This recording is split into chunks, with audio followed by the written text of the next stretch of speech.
今天，我国首个野生狼生态保护站在四川若尔盖湿地国家级自然保护区揭牌，这标志着四川省对野生狼的保护工作正式迈入专业化轨道。初步统计，境内约有野生狼200只。我会跟格林说一声，跟所有的狼群说一声，也跟这么多年支持我们的读者，跟你们都说一声，10年了，这条路走得很难，我们做到了，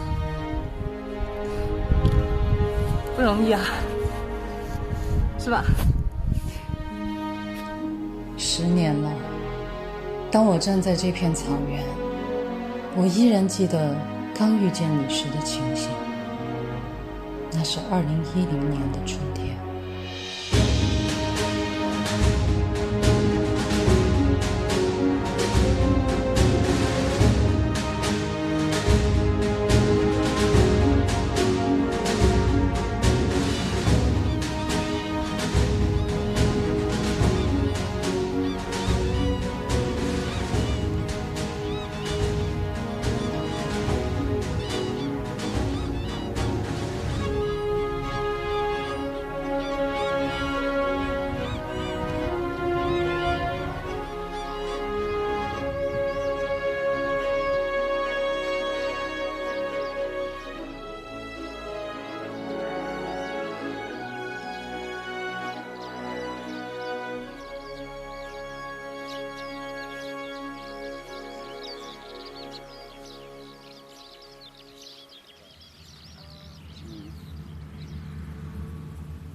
这的问题，热情，过哪个热情？这路还蛮久。你们家就住在旁边吗？就是。过来坐嘛。这是那个老妹。你。是哪里的？成都。成都。那边最近有些什么野生动物啊？看到的。看到的狼嘛。野狼嘛。晚上我们坐的地方，狼群有7、8个那样子。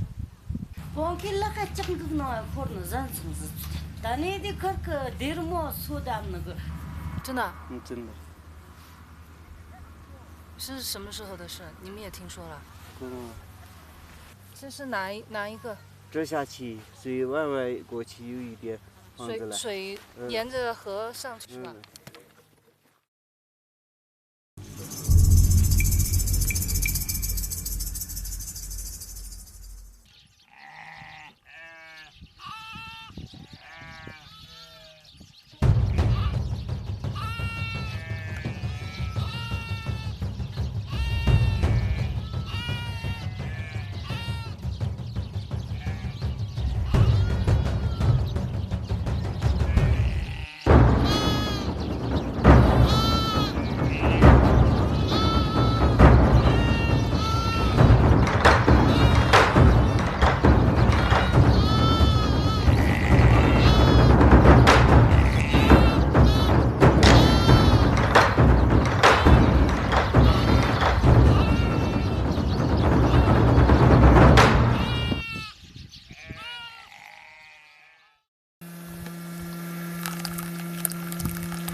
狼王大，那特别大。哦，就是你说的最凶猛的那只狼。我知道。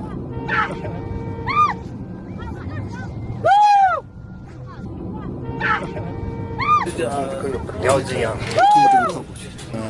，2米左右，3米，人是跳不过。我撵了还没撵到。食物短缺，那是没办法。侵犯了他的领地，他吃的一点东西，那是应该的。他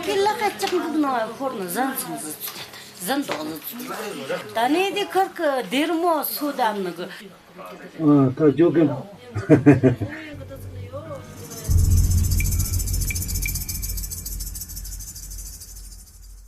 那他跑掉了吗？没跑脱。跑掉脱啥子哦？2个人扛都扛不住，很大。到了最后是把它杀了嘛吃，主要是吃为主。跑了去，他们拿去自己吃，他们要想到好处。现在就是那个拿那个舌头来啊，没有湿以前把它都去旧了，现在把它晒干。煮酱油的话就最好的煮。狼牙要的人多。本来就晒干好。狼皮子的还在屋里挂起的。当发财了。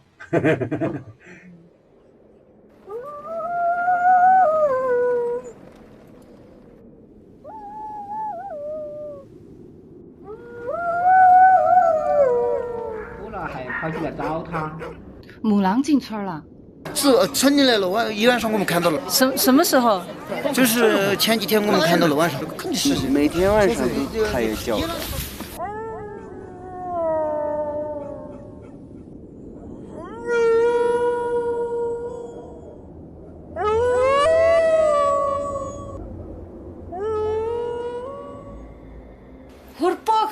没包满个带人，你说的是那个那上面海上，养了的俺这个一些路海上个么个，可是路海没上。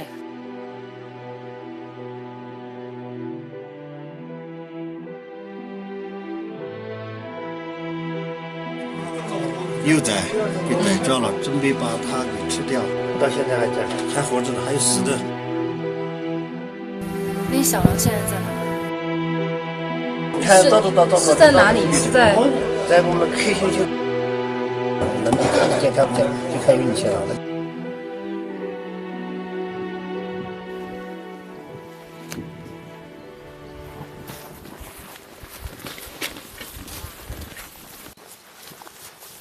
当唯一历经3天，终于找到了牧民所说的那窝小狼的时候，6只小狼仅剩最后1只。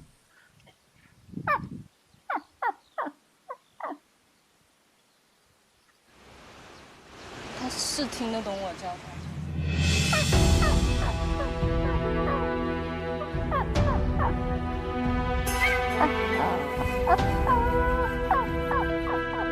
刚睁眼的小狼把唯一当成了他的狼妈妈。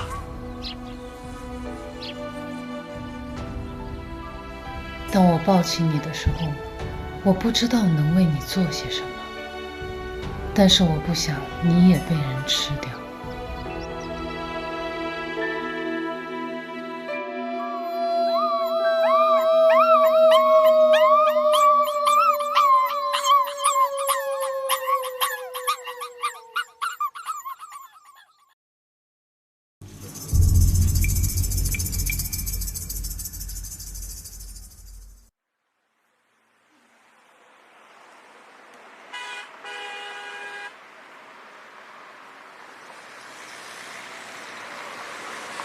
小狼是救活了，但身体依然非常虚弱，高烧不退。可是草原没有救治的条件，唯一做出了一个大胆的决定，引狼入室。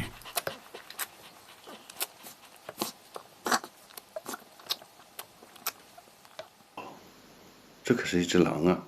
狼就不能救了吗？不是不救啊，长大了怎么办啊？先救活了再说。你想清楚了吗？你把一只狼带回城市。没想清楚，就是可怜的。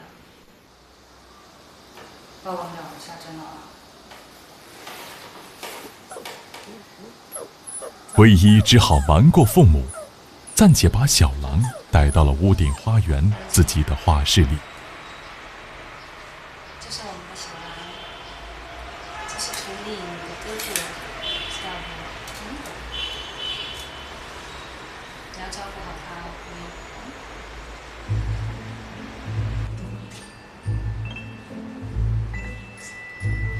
刚开始，狐狸对小狼还只是好奇，但很快，狐狸就发现这个新来的小家伙会分享他的专宠。狐狸走了，走的。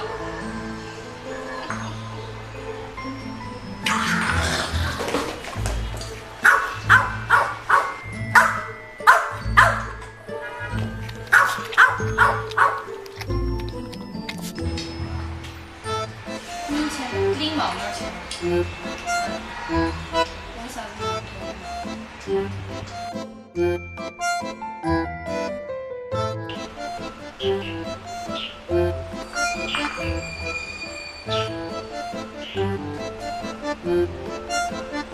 狐狸吃醋了，他开始绝食抗议。见唯一偏袒着小狼，狐狸开始向唯一的父母告密，仿佛在说：家里有狼，家里有一只小野狼。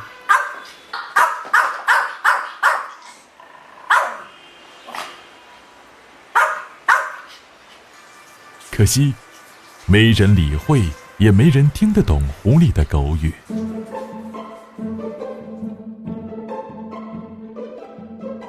小狼不但极其聪明，而且是天生的隐藏高手。只要狐狸一叫，他立刻躲在床下悄无声息，除非唯一呼唤他，否则绝不出来。小狼安安静静在床下隐藏了1个星期，竟然无人察觉狼的存在，更没有人在意狐狸的举报。我打你，到处都是，讨厌，听到没有？去骂我，到处都我的事，太讨厌了。就连小狼拉的屎尿也记在了狐狸的头上。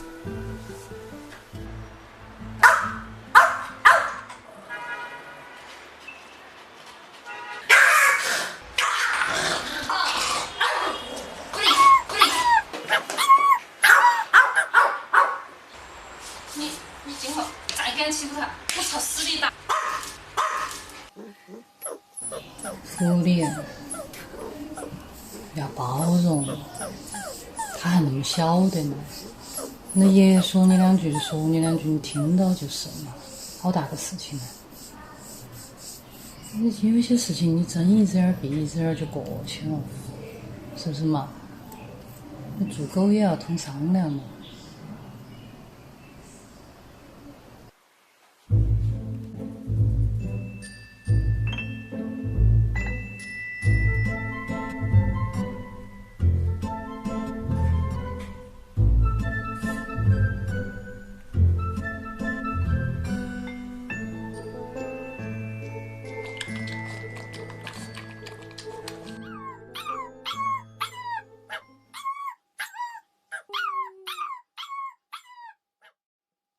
你喷出来全是奶味儿。再来。小孩子保护了。不着急。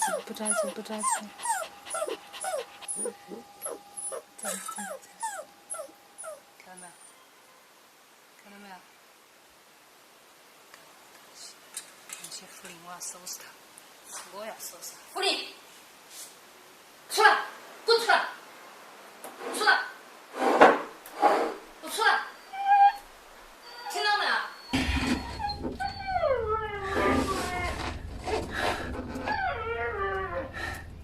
你没让你跑得脱啊！出来！我有件事要跟你说，快点，出来！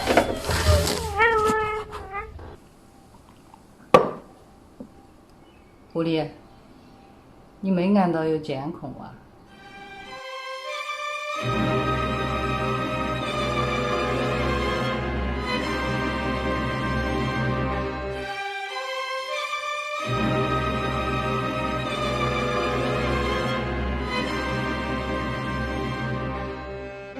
反省，好生我反省，闻到？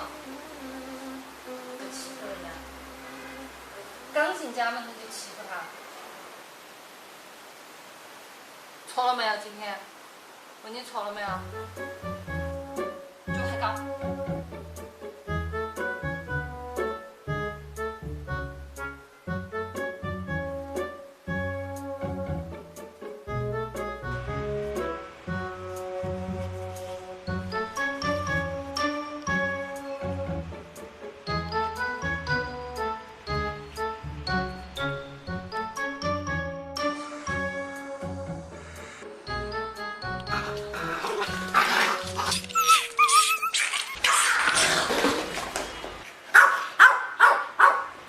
想到小家伙还有这一手。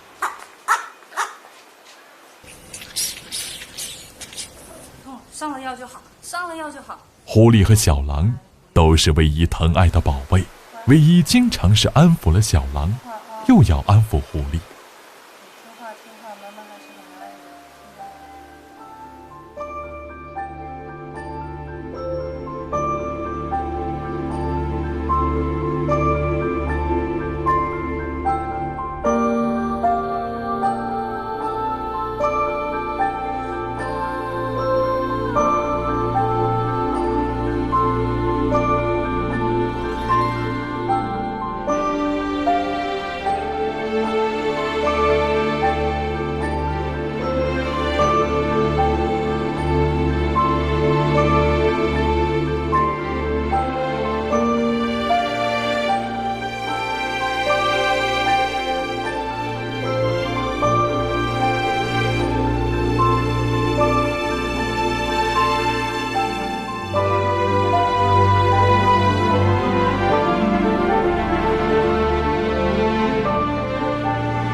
日子在狼飞狗跳中度过，小狼不但恢复了健康，它的力气和胆子越来越大，好奇心更是越来越重。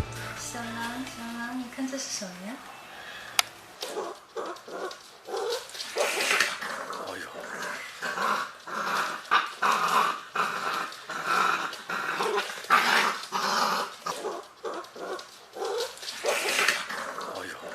你要给他，他是不是就叼跑了？被他拖到床底下就被他打扫了。你拿个绳子来，我拿绳子拴住他就拖不走。这跟狗崽完全不一样，才1个月啊，还没断奶他就知道肉味儿。哦，他先咬断绳子，哎呀，他好狡猾啊，他知道问题所在。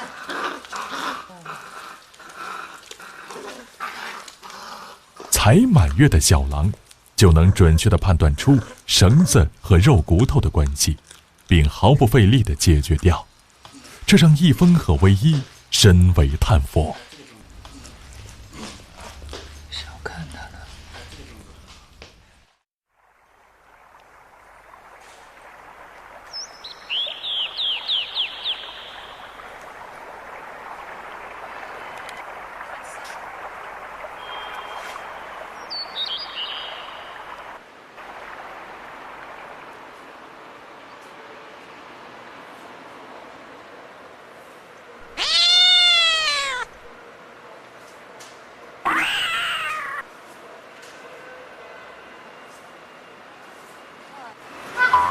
哎，糟了！你在边上换他。哦，出来了，快，把他抓起来！哦，这小家伙，我觉得快呛死了。你头在外面就没事。真的是天生会游。天生会游泳。哎，真会游啊！会。你换他。要不要我救他？水不深，我来吧。这个。你到那头去捞他。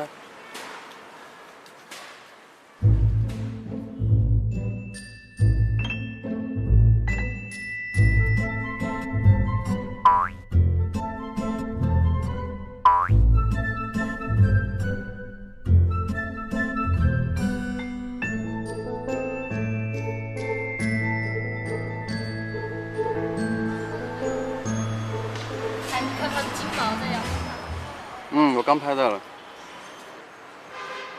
在水里游了7、8分钟，小狼弄湿的只有外层的毛发，而内层的绒毛却是完全干燥的。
给他起个名字吧。我已经想好了。格林，过来，快点儿！格林，过来，过来，快！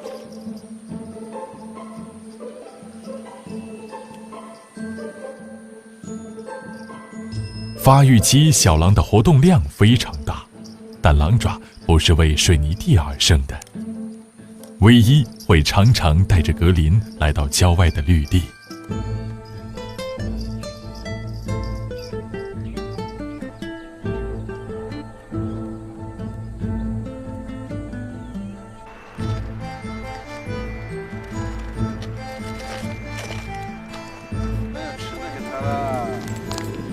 格林，回来！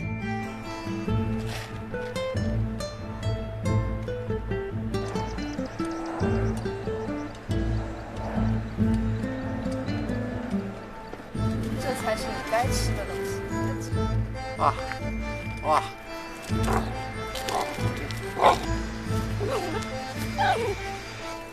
劲儿好大啊！你抢不过他的，别把小狼不当狼啊！我觉得我把它都能提起来，它就是不松嘴，看，它就是不松嘴，看到没？看到没？这就是狼的精神，吊起来都不松。本能啊！好了好了，你不要逗他了，让他好好吃。好吧，你吃吧，吃吧，吃吧。哎，这个能吃吗？会不会拉肚子哦？不会，狼本来就要吃这个的，他们在草原上就吃这个，草原鼠一样的。我记得有一个纪录片，是狼追捕野牛的时候，它咬住野牛的脖子还是肚子，然后就挂在飞奔的野牛肚子下面，野牛把这个狼在地上踩来踩去拖着走，那个狼都不会撒嘴的，这就是狼性。它见了猎物绝对不撒嘴，打小就这样。你说，假如这是野外，它能活下去吗？不知道，反正野外没有人能给它送死耗子。你看它现在只是把争抢当游戏，好玩儿。它还小嘛，天性。哟，跑那么快！格林，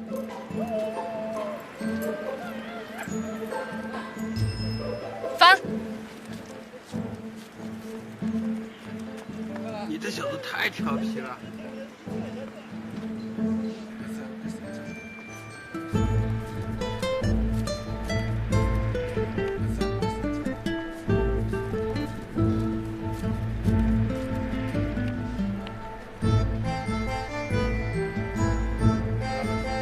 这个让我想起那个蒲松龄他们一图晚归，途中两难。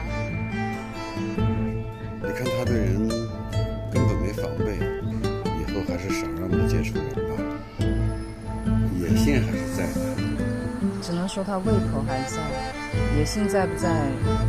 大家看他能不能自己捕食呢？抓活的。格林。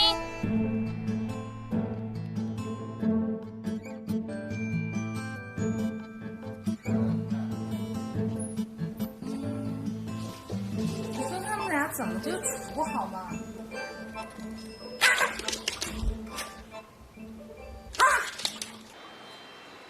看来他对狐狸是没有什么敌意的。我就不信你们俩不能好好处是吧？狐狸，冤家宜解不宜结啊！臭狐狸。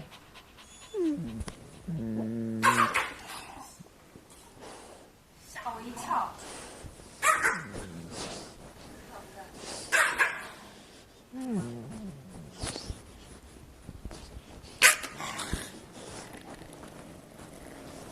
好好处，是不是？狐狸，我生气。你是狼啊，你还怕狗吗？就你不要起哄行吗？你不许挑事儿啊！他要是还嘴的话，他那牙齿狐狸早没命了。他让着他的，大哥永远是大哥。好，格林。狐狸，你叔叔辈的狗了，差不多行了啊。天哪！狐狸，狐狸吓坏了。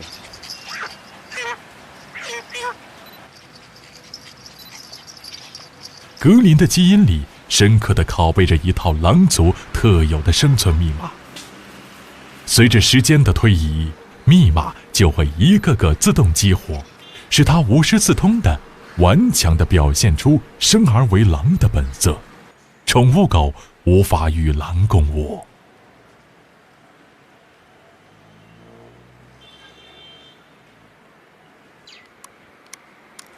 哎呀，要不要给他一个马桶？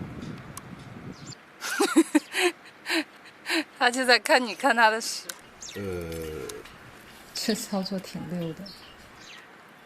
哎，不是说狼粪是白的吗？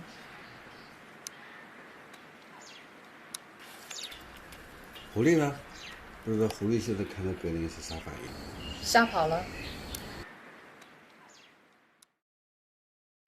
就是在我的印象当中呢，各种文学作品当中也写到了这个狼，首先是它是智慧的一种生灵，然后呢，当然也有描绘它比较凶残，团队精神强。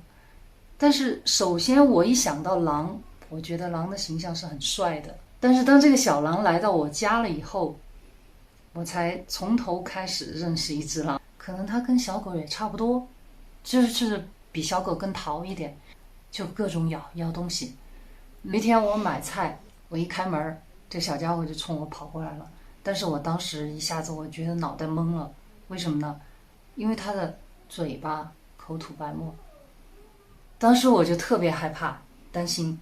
我的第一反应就是狂犬病，情急之下拿起扫把，啪的就打了他脑袋。但是我看他那种活泼的那种样儿哈，那个眼睛里面还有光彩，我会觉得不像是病态。我一闻他的口气特别清新。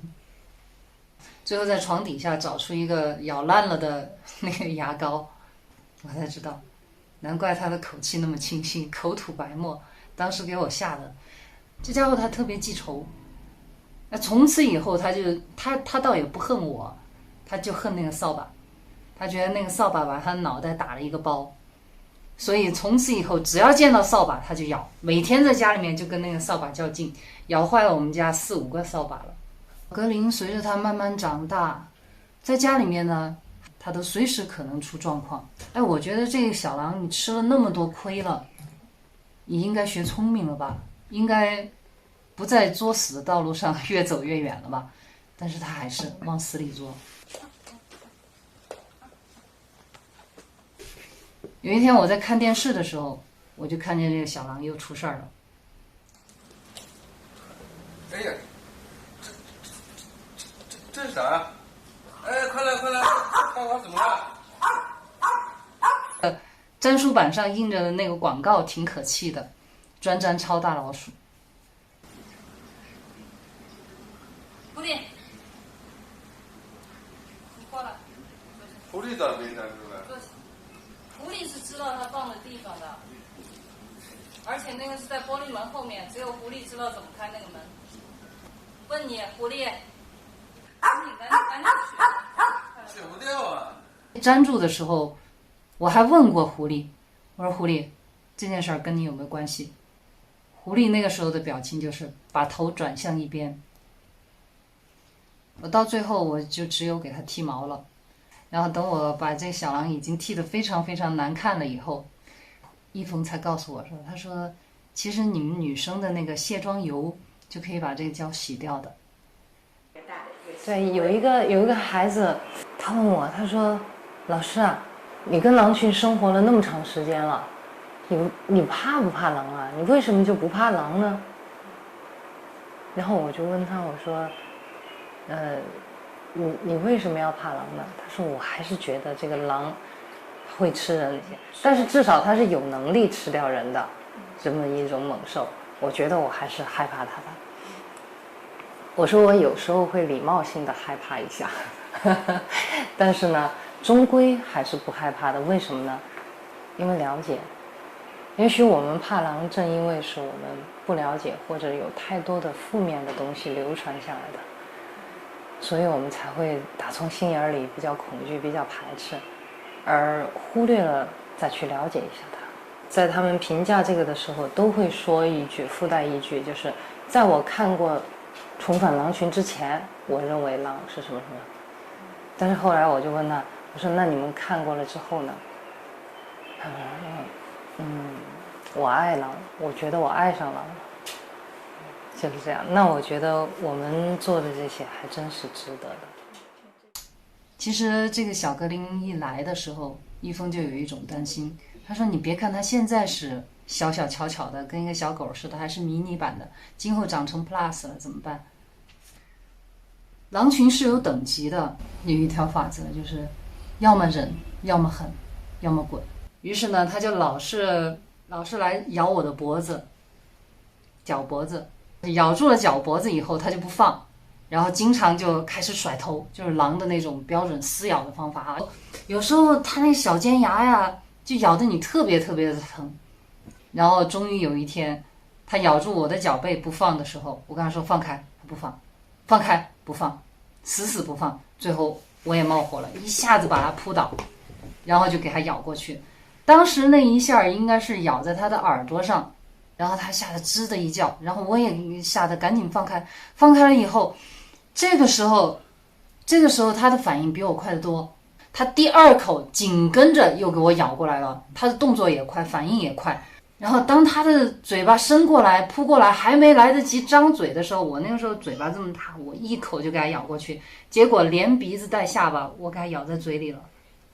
这下我就不敢放了，为什么呢？因为刚才我咬住他耳朵一松开的那一瞬间，他爪子一伸过来就给我脖子上面给挠了一下，火辣辣的疼。然后后来我就听到他就发出一种讨饶的声音，那种讨饶的声音。但是我觉得这个狼太狡猾了，第一次讨饶的时候结果挠了我一爪子，趁我不注意挠我一爪子，第二次你再讨饶我不敢放。然后果然他这个应该是虚招，直到最后我又咬得更紧了一点，他可能真的痛了，然后这个时候他只好放松下来了，身体再不紧张了嘛，然后把肚子亮出来就是臣服了嘛，我把最脆弱的地方亮给你，我求饶了，我向你臣服了。然后这一下我看见他这个姿势才是标准的，鼻腔里面发出一种就像淹了水溺了水一样的那种很可怜的哼哼唧唧声音。我觉得他应该是真的老实了，然后我盯着他，他也盯着我，大眼瞪小眼，我们俩都有点接受不了这个现实。狼被人咬了，第一次我打赢了，后来他又找我挑衅了好几次，但是基本上都是我3打2胜。那从此以后这家伙也就服气了。一峰在我们这个群里面地位是最低的了，所以他就经常跟我说，他说难怪这个狼字儿就是怎么写的呢，再狠一点就是狼。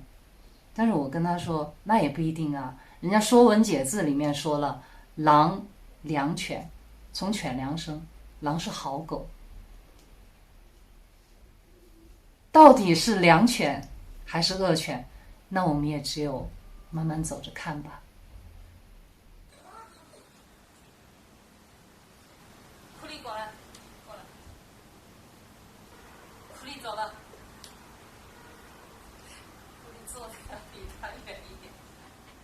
狐狸，他都给你亮肚子了，你都不敢过去啊？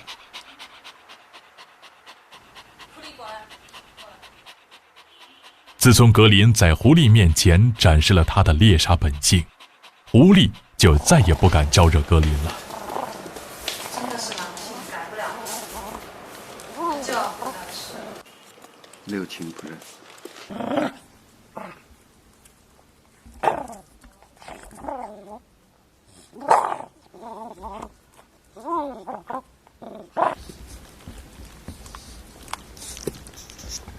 它的伙食比我和狐狸都好。狐狸啊，吃狗粮的，格林顿顿吃肉啊。狼星天你吃肉啊，那没办法了。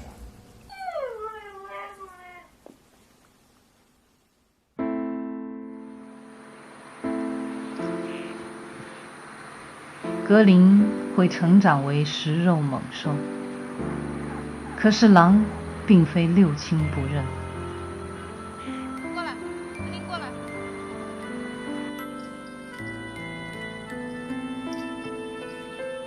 在他的眼里，我们就是亲人，他都会表达对我的热情和依恋，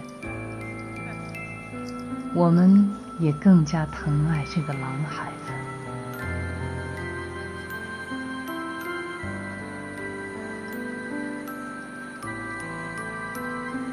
格林乖，走吧，走回家。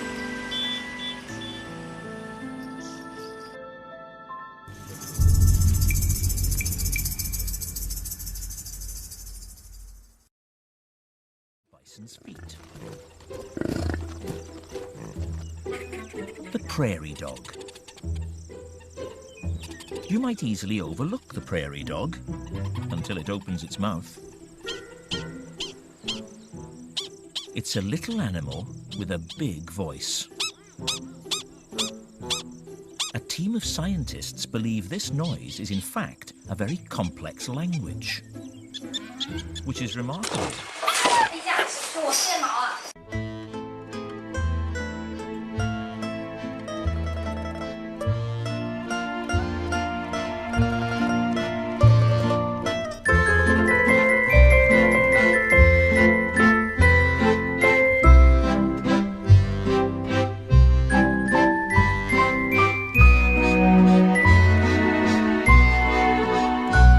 这花样是作死啊，格林。它不会是一只哈士奇吧？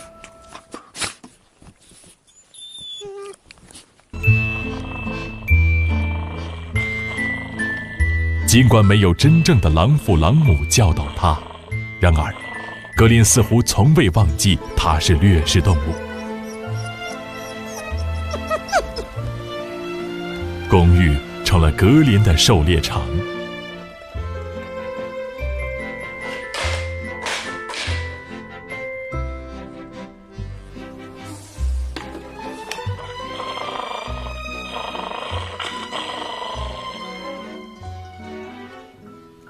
电线不准摇，不准，格林。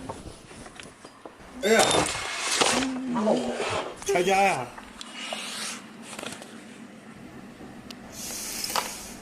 哎呦，好痛哦！头给我砸了个包，这小子太害了，你得管管他了。我管得了吗？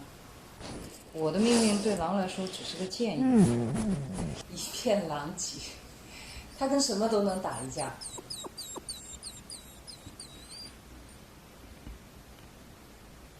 幸亏不是电源线，破坏之王，你功力见长啊你！电线不需要，听见没？你会把自己玩死的。格林，他听得懂吗？那他一下就老实了。这招还是跟狐狸学的，狐狸以前在他的牛奶里面放辣椒，从那儿以后那个碗他都不敢碰。哎，行了，不作不死。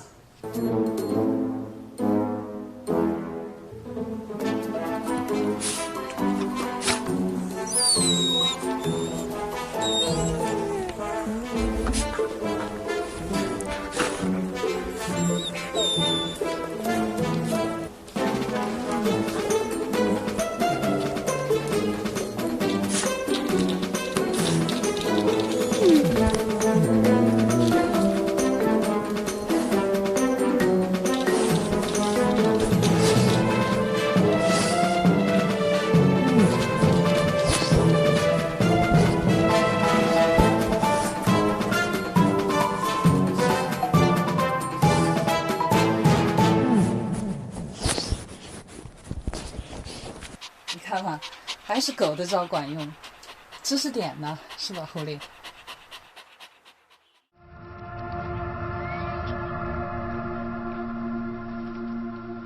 格林的学习方式不仅来源于他的经历，还有他的好奇心。他从小还喜欢看电视，特别是关于动物的节目。它们是伊比利亚狼，欧洲境内血统最纯正、数量最庞大的种群。他最喜欢看电视，电视呢也是他唯一能够看见同类的地方。2个月里，他很认真地看了几10部关于狼的纪录片。他是一个接受现代多媒体教育的狼。一峰说啊，他就差不会上网了。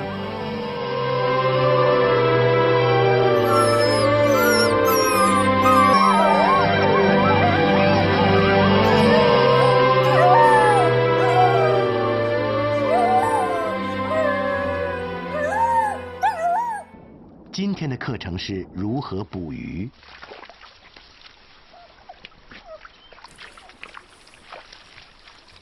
通过这种并不巧妙但却行之有效的技巧，维伊科在池塘里制造出了巨大的混乱，迫使鲑鱼游动。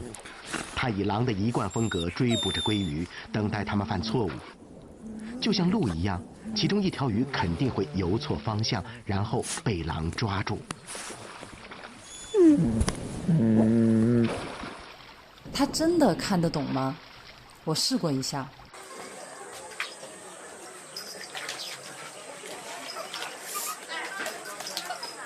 嘿家伙！看现场的表现。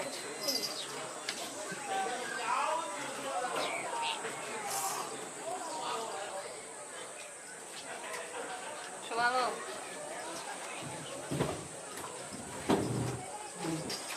他还在看有没有，因为那个盆子底下有个图案，你看见没？有点像里面还有东西。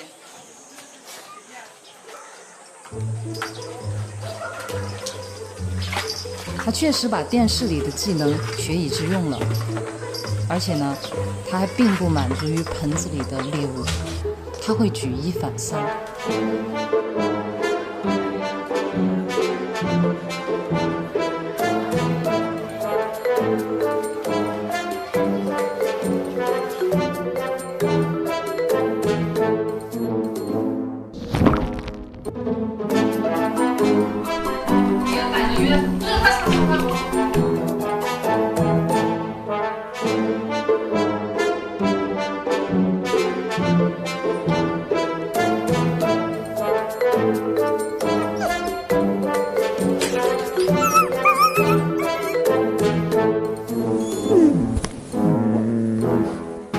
那是道硬菜，你搞不定的。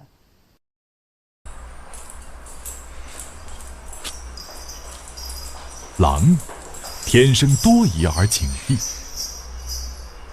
在格林的眼里，电梯就像一个捕兽笼，而他的狼妈正在步入陷阱，还向唯一发出表示危险的警告。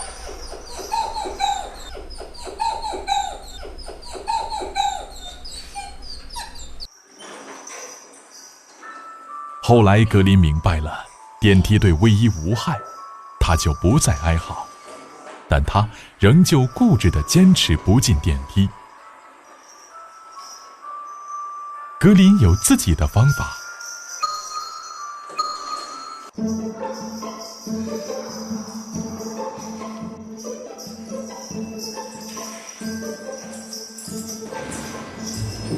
林，快点，走了走了。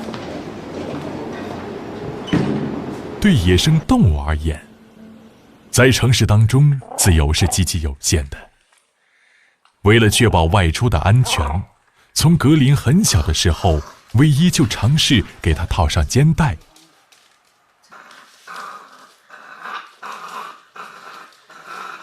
但是事与愿违，格林咬断了无数根肩带，还经常抢了绳索直接扔掉。嗨，我那400多块钱呢。直到格林2个月大，他依然坚决抗拒像狗一样被人牵着走，哪怕磨破爪子和肚子，也要反抗到底。上街必须拴绳子，这城市里的规矩就是这样，要不然不能带你出来了。你听话吗？这小子犟得很。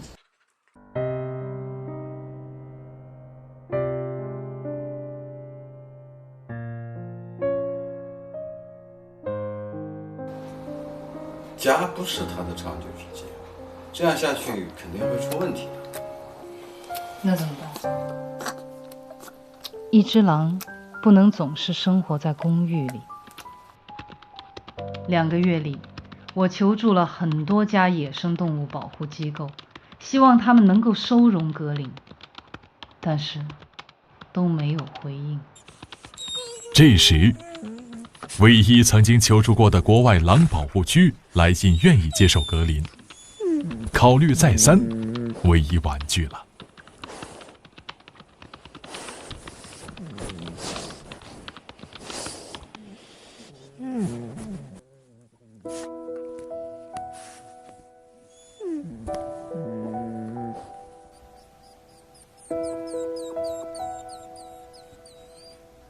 格林越长大越孤单，只能从光影中找寻着本应属于狼的悲欢离合。他的师傅已经死了。洛伯轻轻推着师傅，好像要叫醒他。他多么希望师傅能像每天那样起来，带着他踏上新的征程。但是维伊克再也不会醒来了。他教给洛伯的最后一课就是勇敢。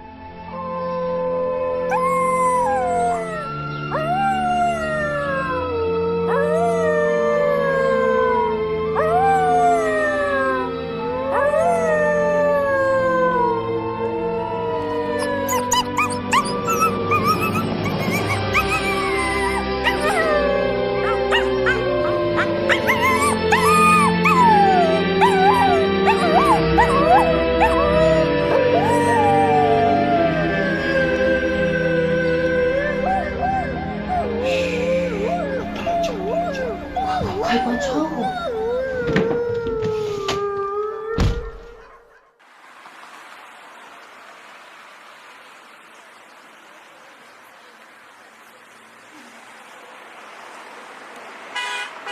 唯一不敢再带格林下楼了，他将格林的活动范围严格控制在公寓楼顶的天台。这里虽不能亲近大地，却可以望见天空。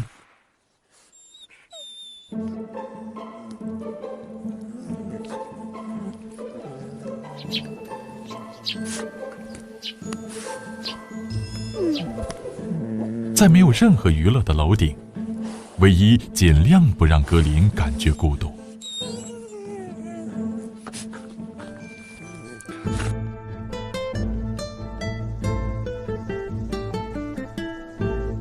他和他比赛跑步，他和他比赛捉迷藏。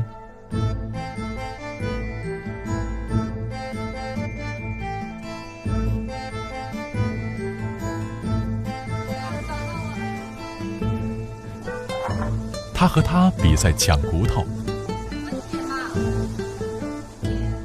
比赛的成绩基本是这样：赛跑我没赢过，捉迷藏他没输过，抢骨头我想平分，他不干。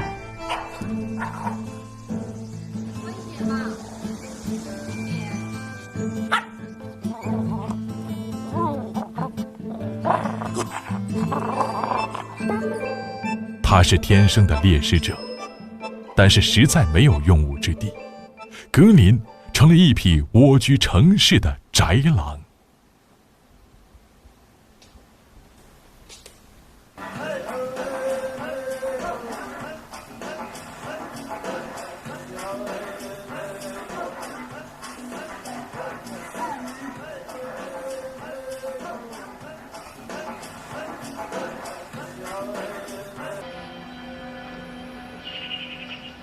他的师傅已经死了。洛伯轻轻推着师傅，好像要叫醒他，但是维伊克再也不会醒来了。不要让他看悲情戏，最后一课就是勇敢。一会儿到了晚上又鬼哭狼嚎的。换台。哦。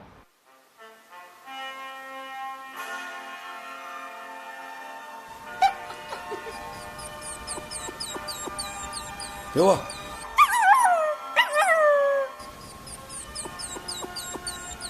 给我，乖嘛！看完大结局还你。今天节目的主要内容：全省粮食高产田建设。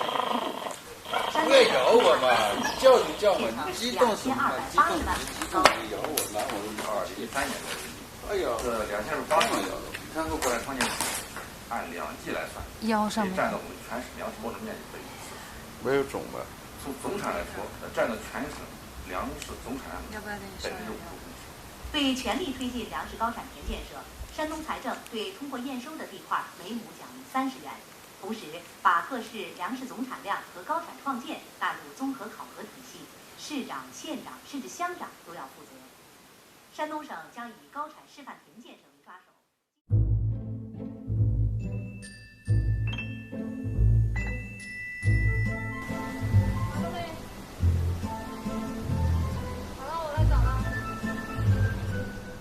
不久以后，他们又有了新的游戏——藏肉。藏肉绝非仅仅是好玩的游戏，对狼而言，它和猎食一样重要。刚开始，格林藏肉的手段并不高明，在这个挖不了洞、刨不了坑的水泥楼顶，要让他完美的藏好一块肉，确实太难为他了。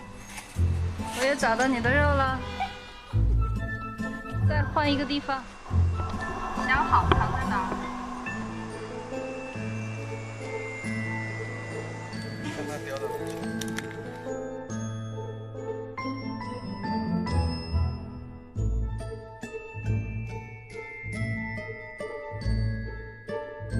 他的藏肉每一次都会被唯一发现，但是格林总有层出不穷的伎俩。平时，唯一找格林的藏肉，他绝对是要跟前跟后，显得非常紧张。但这次，这小家伙怎么这么淡定？让开，让开！哎呀，他把人藏在屁股底下。啊？俗话说，越是危险的地方越安全。小小的格林竟然玩起了这灯下黑的诡计。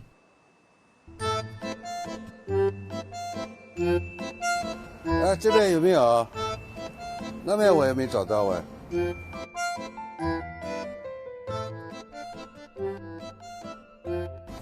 这小子狡猾得很，饿他2天，让他自己找。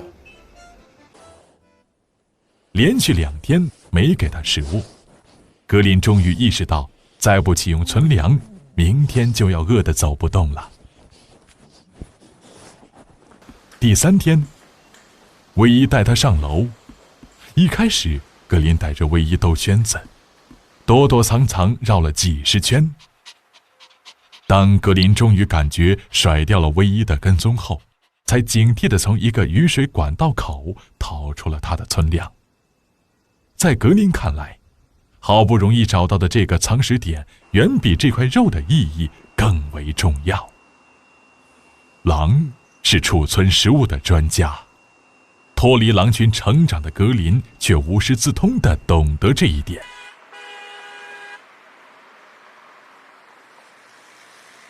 你有没有试过站在高楼顶上俯瞰我们居住的这个城市？当雾霾为城市盖了一层晚纱，我觉得没有任何地方比城市的高楼顶更加荒凉。草原和城市是2种不同的荒凉。原始的荒凉蕴含着生机与生命活力，现代化的荒凉背后却是荒芜。没有建不成的荒城，只有回不去的荒原。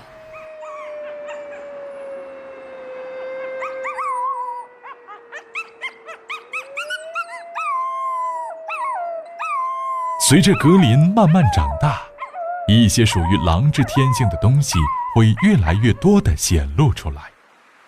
有的本领生来就沉睡在格林的基因里，等待被唤醒的一天。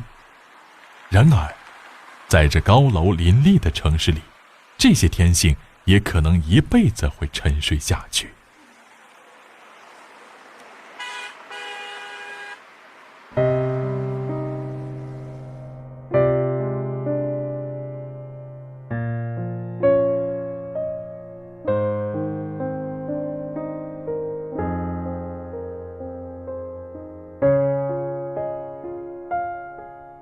和野外的狼相比，它算过着肉足饭饱的舒适生活。可是，它最渴望的还是外面的自由天地。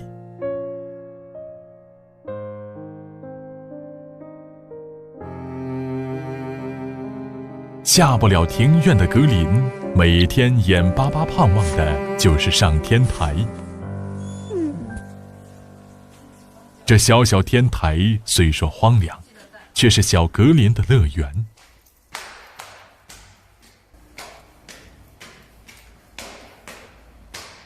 哦吼，不让进了。然而，没过几天，格林在城市里的最后一块自由乐土也失手了。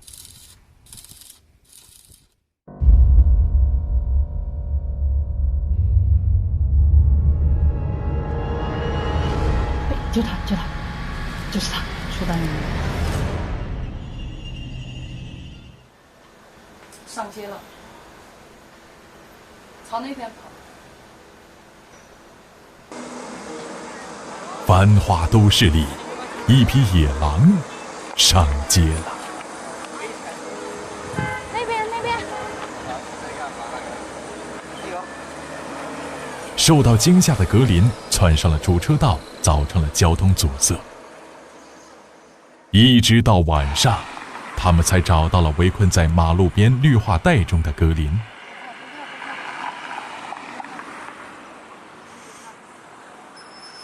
可怜的小狼，它本应属于荒野，却困在这钢筋混凝土的森林中，迷失在灯火阑珊处。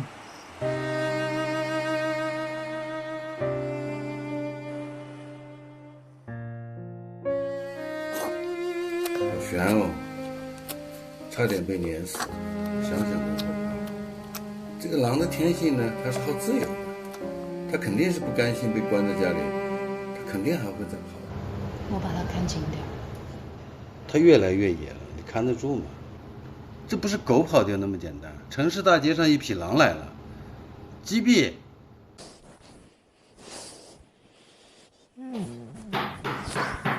谁啊？有人来了，你把他抱进去。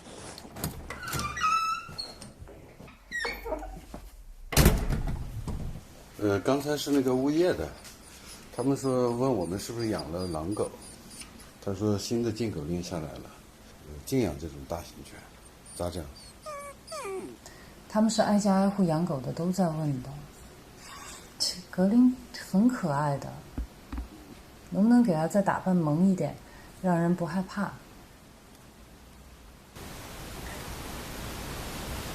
其实这样子应该像狗啊，就是一只土狗，应该。狐狸不是有套装备吗？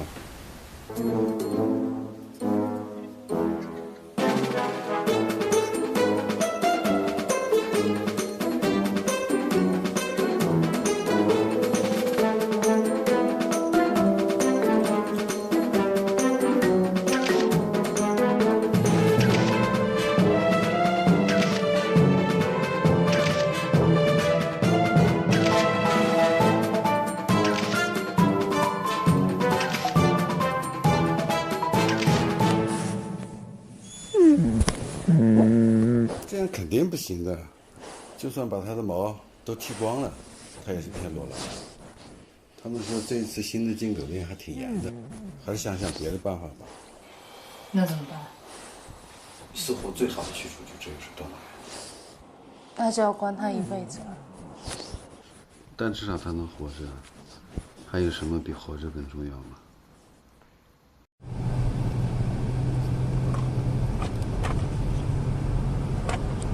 长大了，尾巴都这么大，然后早上，出门的时候，然后他就掉眼泪。从小到大，我都觉得动物园里应该有动物，动物也应该去动物园。可是我从来就没有细想过，它们是从哪儿来的，它们在这儿的意义是什么？我们凭什么圈禁它们？它们本来应该属于哪儿？格林官，妈妈先进去看一下，你在车里等我，听话啊，听话。那边。这边。那好好。那个也不讲。讲了。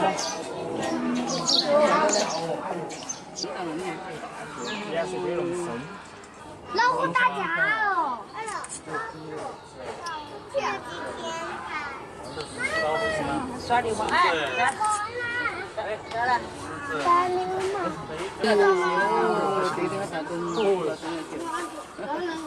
他们在耍一个，他们在耍游戏。走那边。狼来了，狼来了！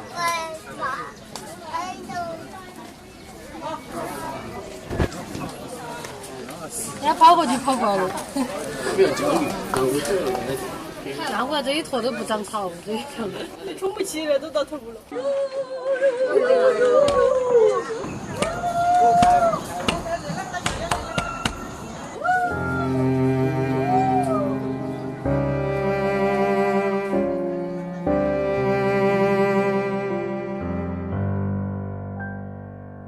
假如玻璃的那一面是格林，这就是他以后的生活吗？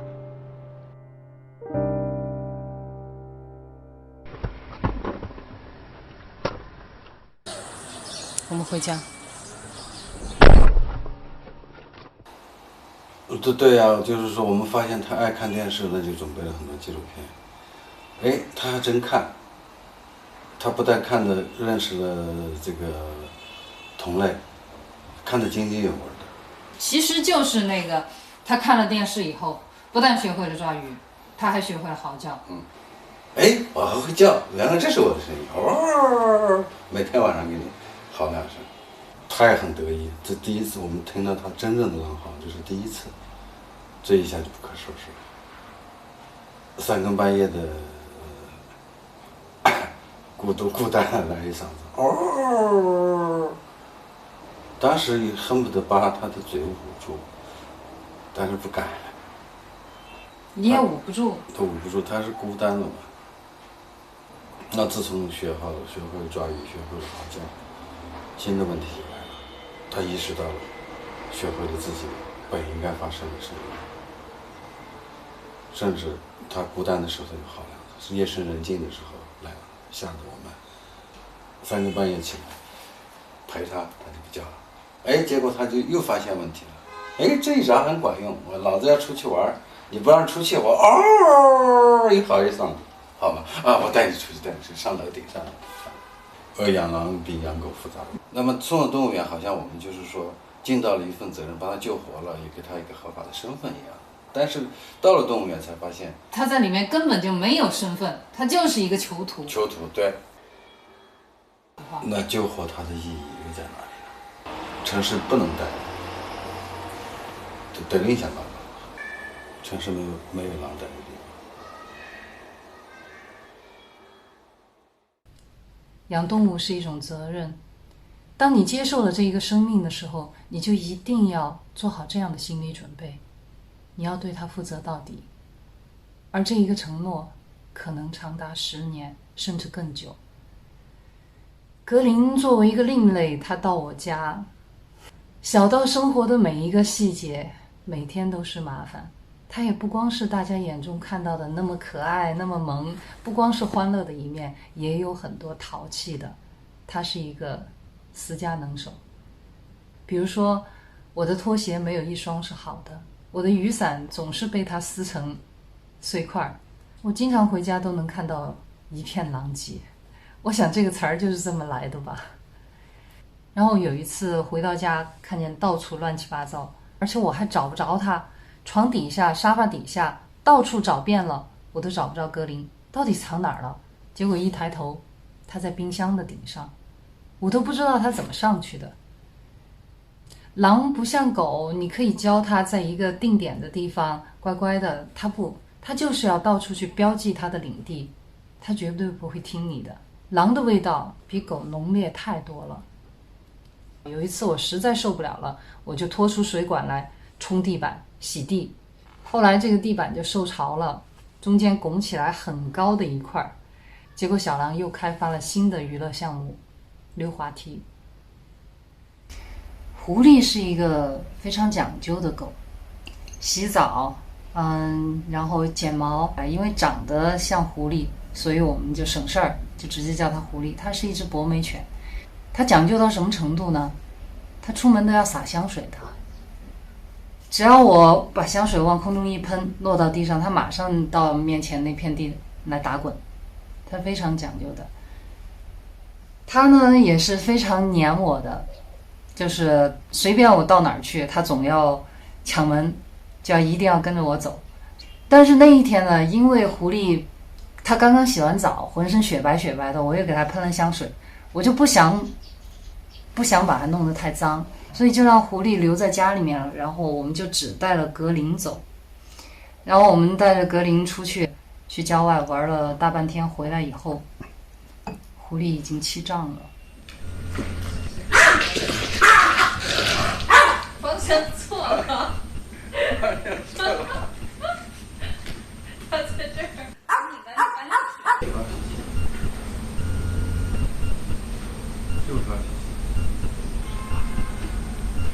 这么好的肉，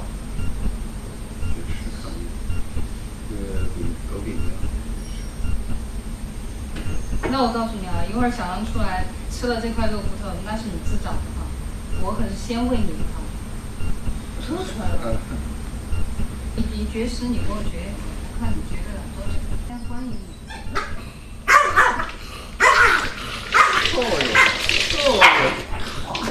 不是这样的，是你自己不吃的，你看。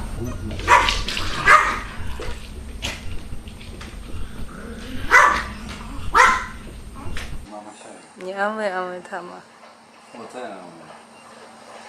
狐狸最乖了啊。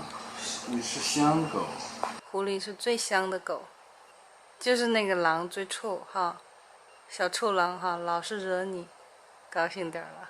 最喜欢狐狸了，喜欢狐狸好多年了，对吧？狐狸和格林是打打闹闹的发小，从小的玩伴，很多网友也很喜欢狐狸。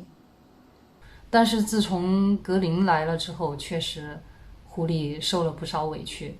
狐狸去世的那一年，有一个网友给我留言，他说告诉格林狐狸走了。2014年8月12日凌晨，心脏衰竭，呼吸衰竭，他气儿都喘不过来了，但是他执意地爬到柜子的下面，不让我看见，他伤心难过着给他自己，挺想他的。8月12号凌晨2点58，我们再也没有狐狸了。多乖的一条狗，陪我10年时间，再也没有了。狐狸，下辈子我们还要在一起。小格林挺不安的，他不知道坐这么久的车要去哪儿，但是他闻到了阳光和青草的味道，这味道在梦里出现。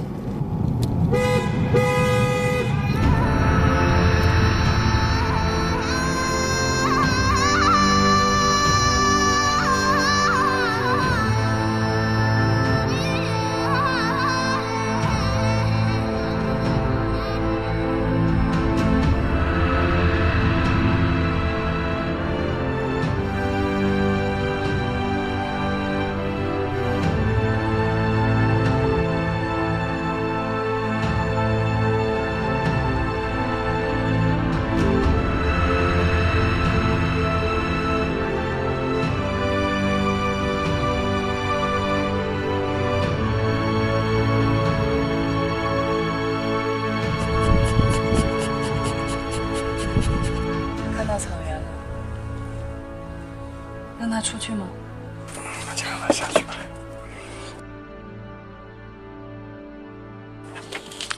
嗷！哎，疼！宝宝，你踩到我。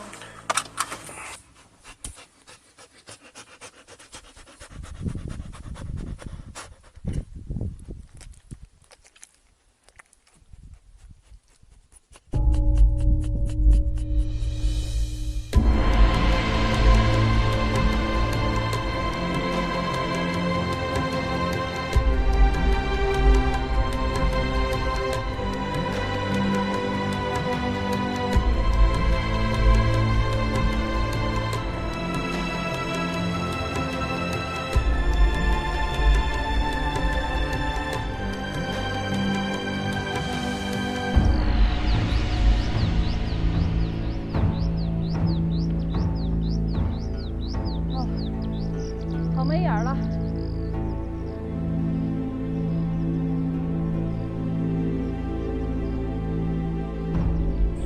他这样就走了，头也不回。他跟我想的不一样呢，临走踩我一脚。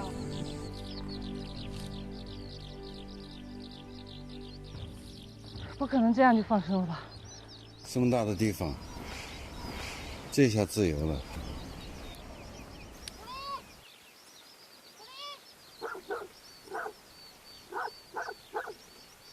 有狗！一群狗在追他，快点！上车拿东西，快点！格林，他要跑了，格林！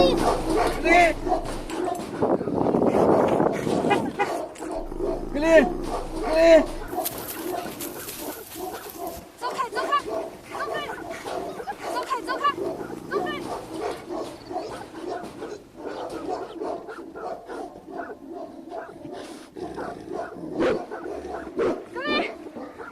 过来！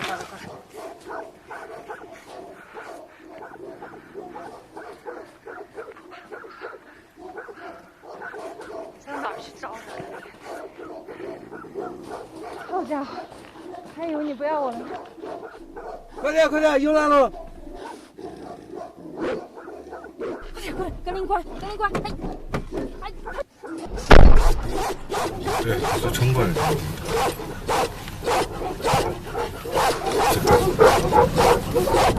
好险哦！还只有个串，下车就遭弄死。看吧，还得不得咬人的哦？他咋跟我想的不一样啊？格林刚领略了草原的自由广阔，马上就领教了草原野狗的厉害。然而，在草原上比野狗更加凶猛的是藏獒。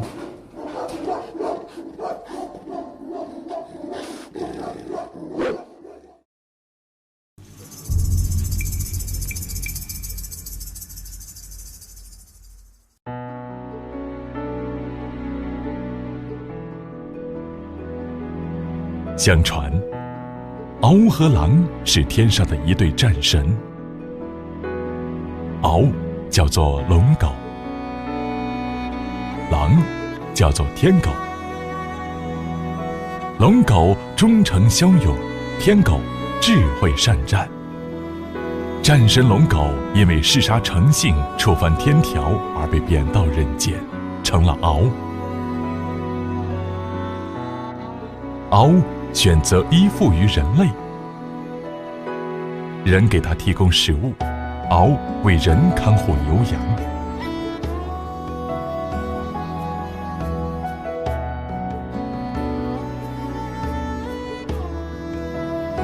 战神天狗因为贪婪成性，妄图吞噬日月，也触犯天条，被贬到人间，成了狼。狼选择了自由，它浪迹荒野，猎食为生。人类的牛羊也是狼的食物，于是这对天上的兄弟在凡间却成了宿敌。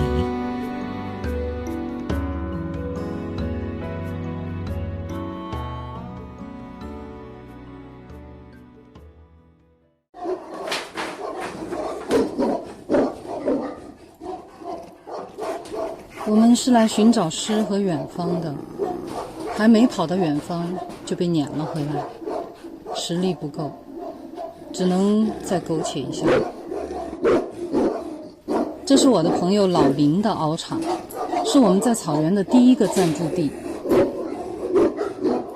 熬场的铁皮墙分隔了3个熬群，中场的熬群数量最少，只有6只，自成一个小群体。这是他们的头熬，叫做皇帝，其他5只藏獒都听皇帝的话。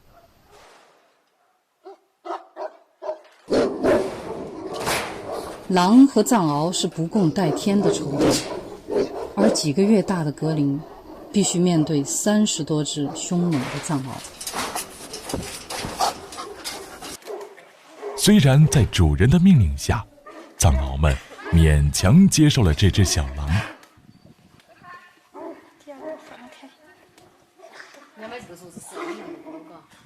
但是格林没有地位，他常常被藏獒咬翻在地，踩来踩去，受伤是常有的事。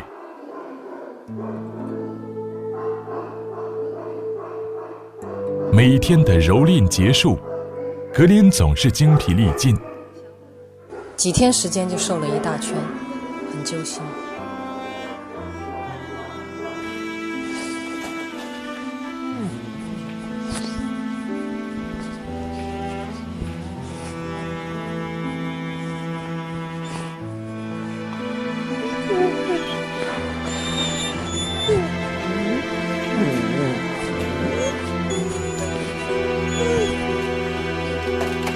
听话，你不进来，你不进来，你不进来，我出来陪你好了。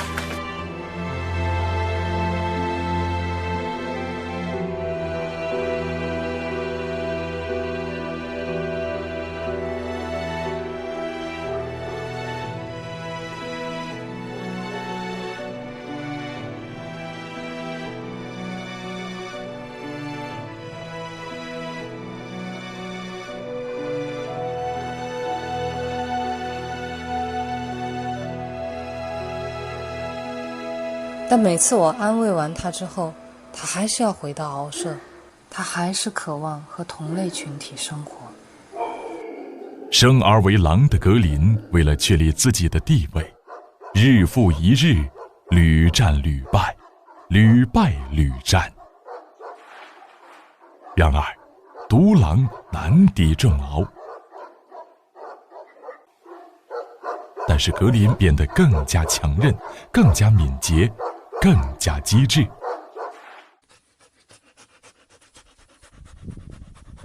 狼的力量在于团队，在于智慧。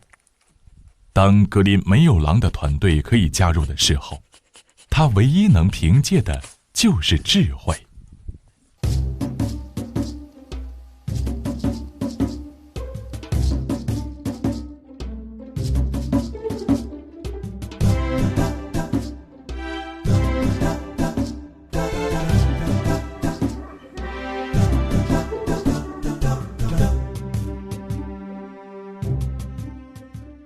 顶着烈日，用3天的时间，一双狼爪挖到红肿流血。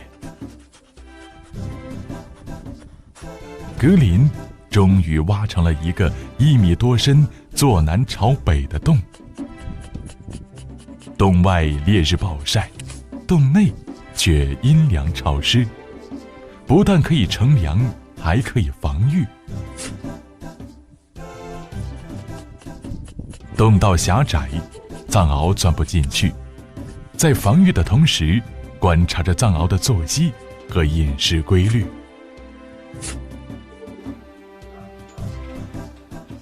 在这高原上，空气稀薄，日晒强烈，白天太阳直射的时候，气温可以达到40度，而藏獒黑色的皮毛吸热，烈日炙烤对他们来说如同炼狱。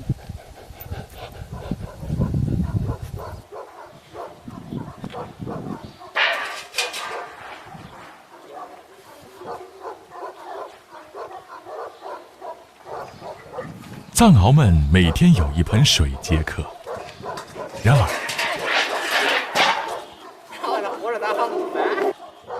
格林每天都会抢先喝够水，然后掀翻水盆。他喝完了，他把弄翻。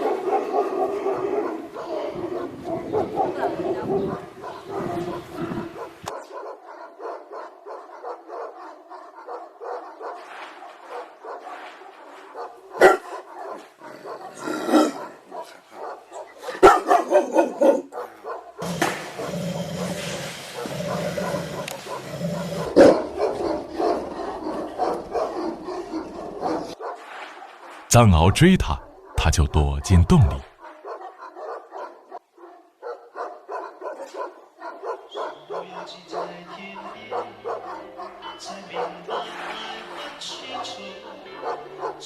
那段时间，不管给他们多少水，格林都要把它倒了，就是不让藏獒喝，饲养员也拿他没辙。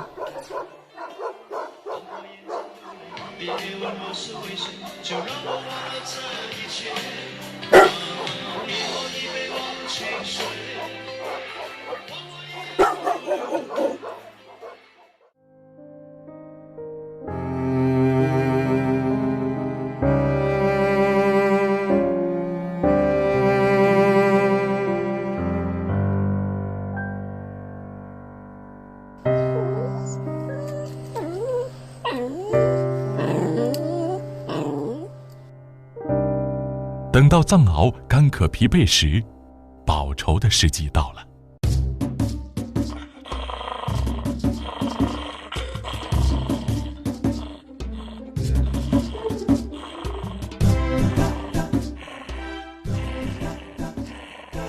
尽管卫伊一再呵斥，也没能阻挡格林用这种方式捍卫自己的地位。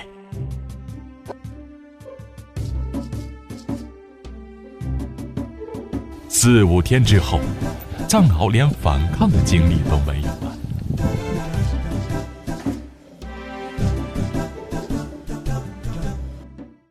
那以后，这一群藏獒再不敢欺负小格林，他们知道了，要想安生，就不能得罪这只小狼。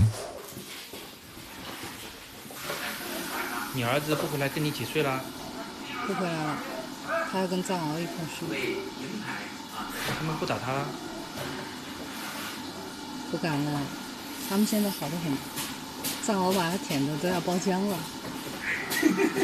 我去！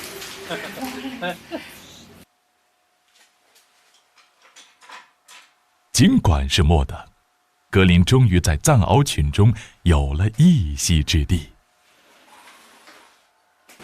人们总是好奇狼和藏獒这对宿敌谁能咬死谁，没想到久而久之，格林和这群藏獒们竟然成了好兄弟。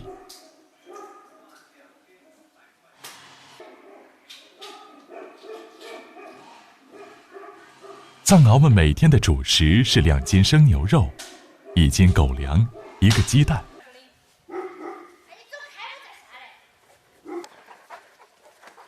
藏獒进食听命于人，但狼绝不遵从狗的规矩。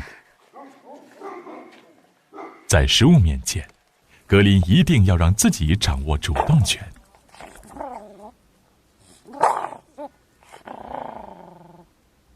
渐渐的，格林不满足于总是吃狗粮，他仗着身形瘦小，钻进各个敖笼抢肉。有一次，他吃得太胀，肚子被卡住了，竟然先把肉反出到笼外，钻出笼子后再把肉吞回去。每天定额的肉只能作为低保。尽管他抢了很多藏獒的肉吃，但这点肉对狼来说还是不够的。他开始自力更生，打起了活食的主意。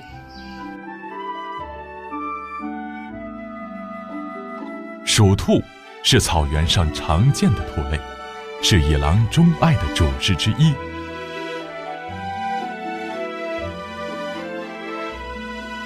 由于狼和狐狸等天敌的减少，鼠兔和野鼠渐渐泛滥，对草场危害极大。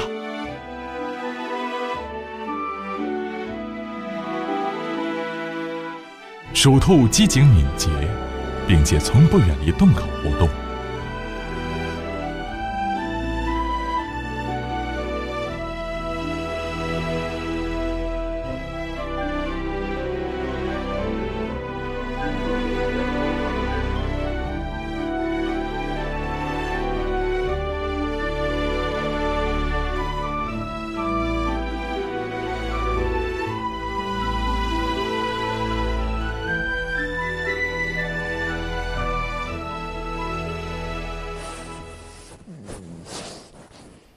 有时候看见格林在草场上扑来抓去，却一无所获，挺心疼的。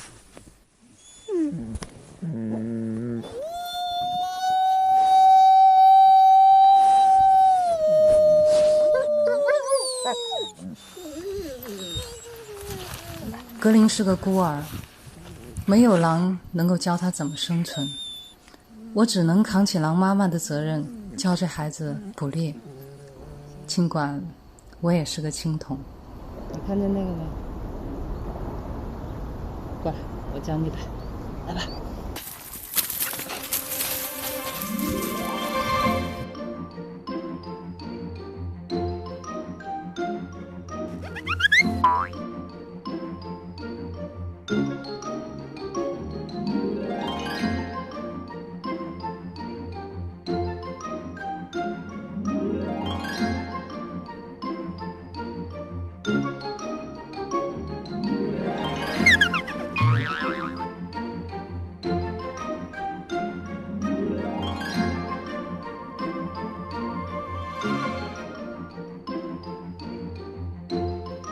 唯一作为狼妈教子狩猎，不能借助任何人类的工具捕捉，必须想出狼的办法去教格林。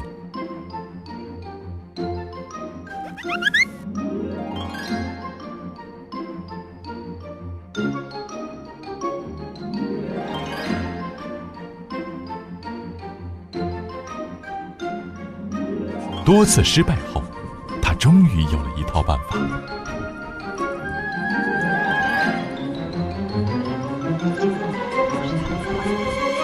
堵住，把这几个洞堵住。好，只留一个出口，就在这儿洞口，带它。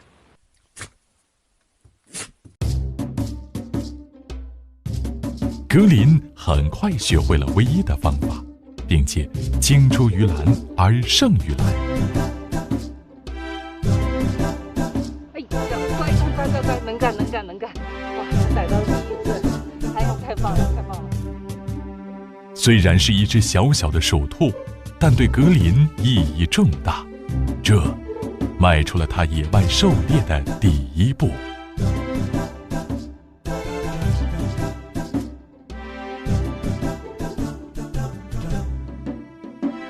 自从抓到第一只鼠兔，格林上瘾了，每天至少抓回几十只。吃饱喝足，他腆着肚子在熬场晒太阳，把藏獒羡慕的口水滴了他一身。格林，太讨厌了，倒霉孩子！我跟你说了多少次，不准在我门口晒老鼠干，烦死了！快拿走！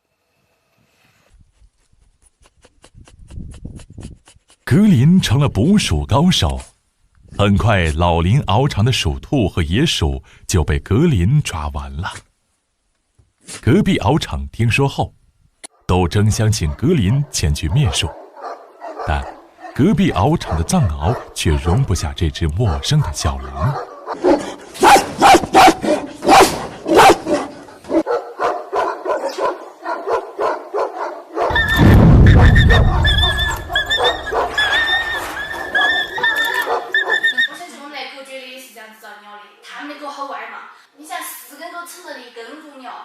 再前按点脑壳都扯掉了，好吓人哦！还好没伤到眼睛，已经是非常好了，好感冒。这个洞都咬穿了，舌头好像流血了吧？你检查舌头咬得很。就这儿压紧，你看那儿流好多血。像是咬到东西，就把嘴巴掰开来看。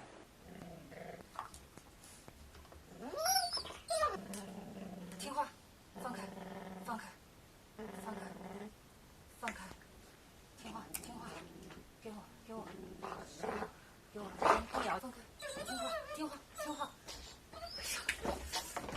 格林太小了，他敌不过成年獒的围攻，眼看脑袋都快保不住了，但是在最后时刻，他就算死也会咬下敌人一块肉来。这就是狼啊！这是唯一可以亲手触摸到的狼性和烈性。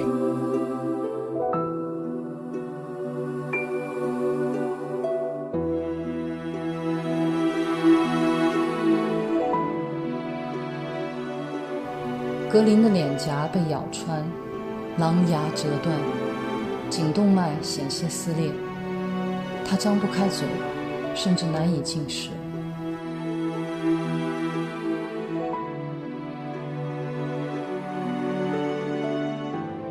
我心痛，只能紧紧抱着他，恨不得把他的痛都吸附到我的身上。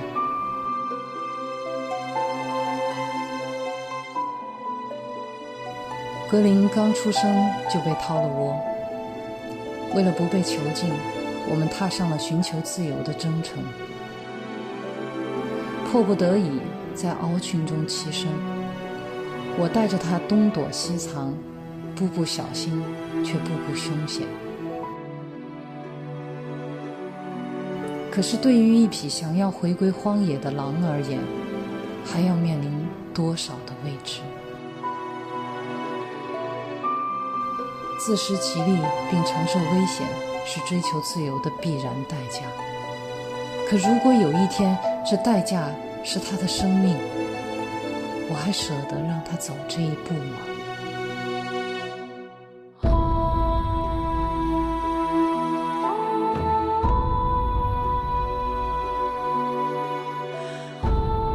格林被咬伤后，老林的藏獒们每天都争相来安慰这个小兄弟。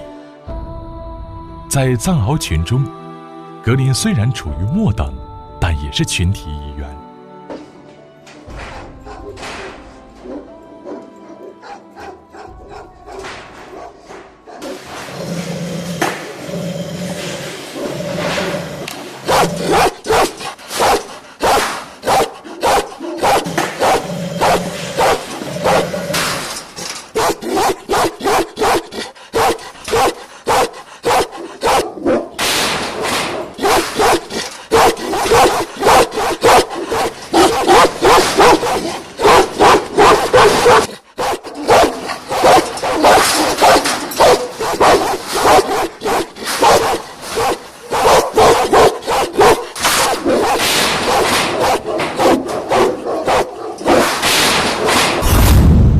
群中的公獒们率先撞破铁皮墙，与咬伤格林的隔壁藏獒群混战起来。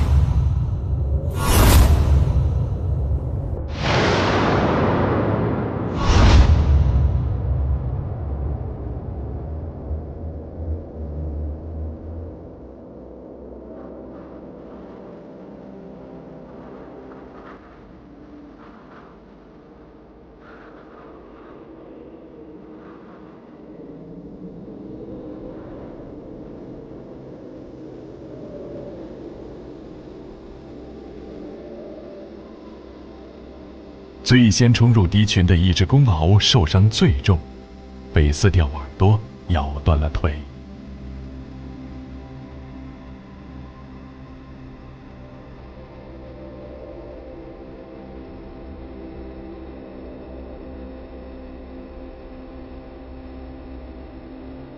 黑虎的头皮白天伤口化脓，晚上冷血结冰。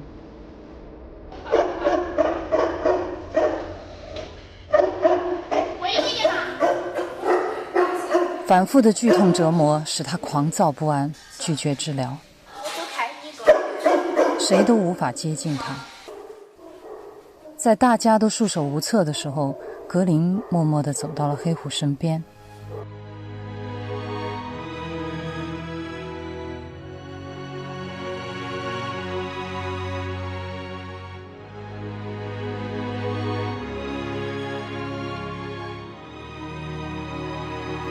7天7夜，格林固执地守护着重伤的黑虎，舔伤，陪伴，陪伴，舔伤。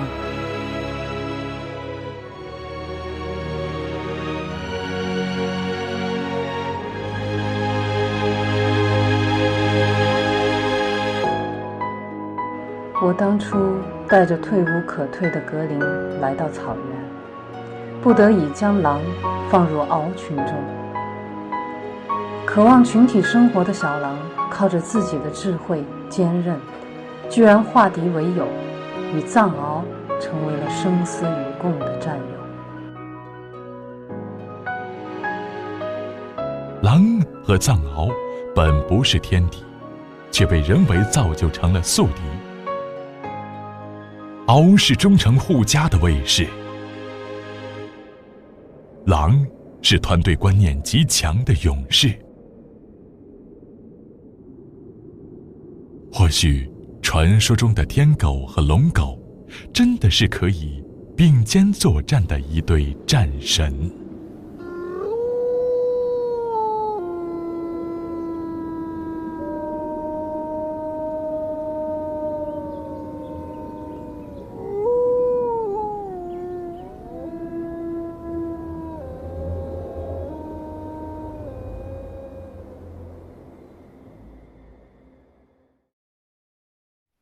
对，人们都说狼和藏獒那是不共戴天的，而这个格林呢，进了这个群以后，他开始的时候也是非常害怕的。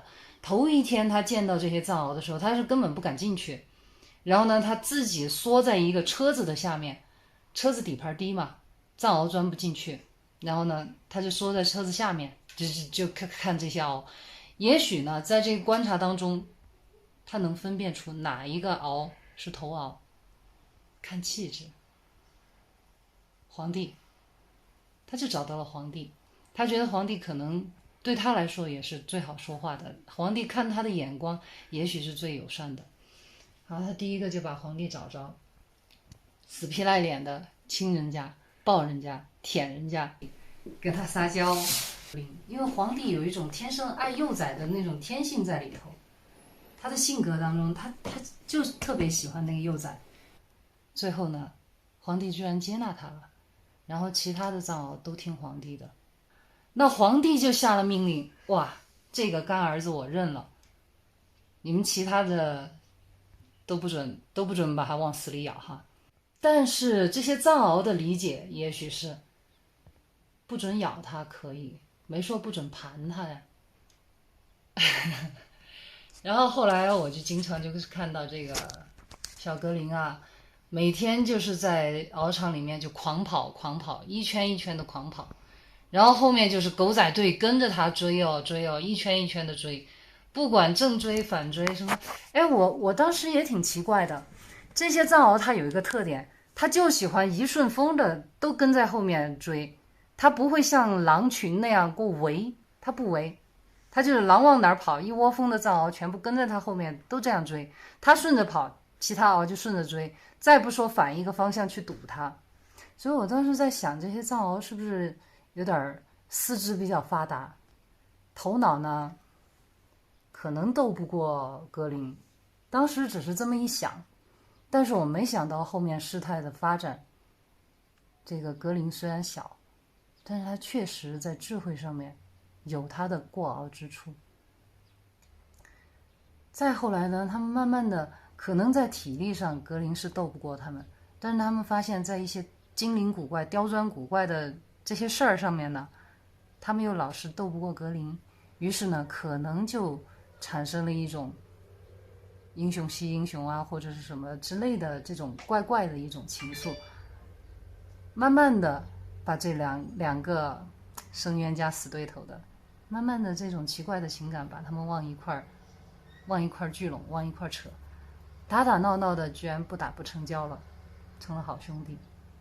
再到后来就是格林到隔壁獒场去抓鼠兔的那一次也是非常的危险，可以说我是把格林从獒嘴里面给挖出来的。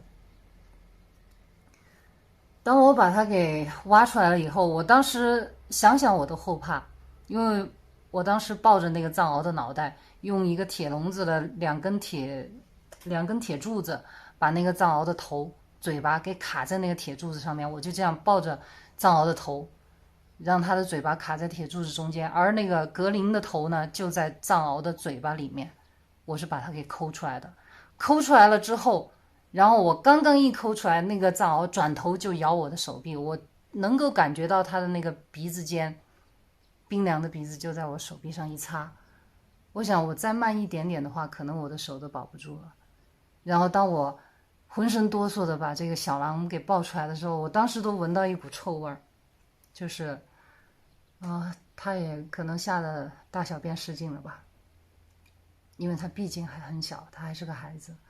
当我抱出来的时候真的是惊魂未定，不过我觉得能保住性命已经是万幸。然后再到后来呢，这些藏獒他们通过嗅闻，他们能够闻到这个格林身上是谁遗留下来的唾沫，是谁的味道，是谁伤了他们的这个小狼。在他们的概念当中，也许就是我们的弟弟只有我们能欺负。其实我们的影片虽然短只有几分钟就开战了，但实际上他们的骂战我那几天听到那个藏獒的叫声很愤怒，啃咬那些围栏，啃咬那些铁皮丝然后高原上风本来就大，风住全市，他们把铁皮墙都干脆撕烂撞破了。因为这些藏獒一旦打架，他是打生死仗的，藏獒打架那都是打生死仗的，不咬死了绝不松嘴。那个时候谁来劝那都是杀无赦，更何况我们对于隔壁獒来说，我们还是陌生人。藏獒见到陌生人也是咬，往死里咬。然后当时我们都很害怕，谁先进去谁先去拉獒。当两边的藏獒混战起来的时候，格林也往里面冲，然后那个时候我就赶紧把这个格林就拽住尾巴把它给拖回去，就从那边就是老林那边的中间的那个獒场把这个格林给拖回去。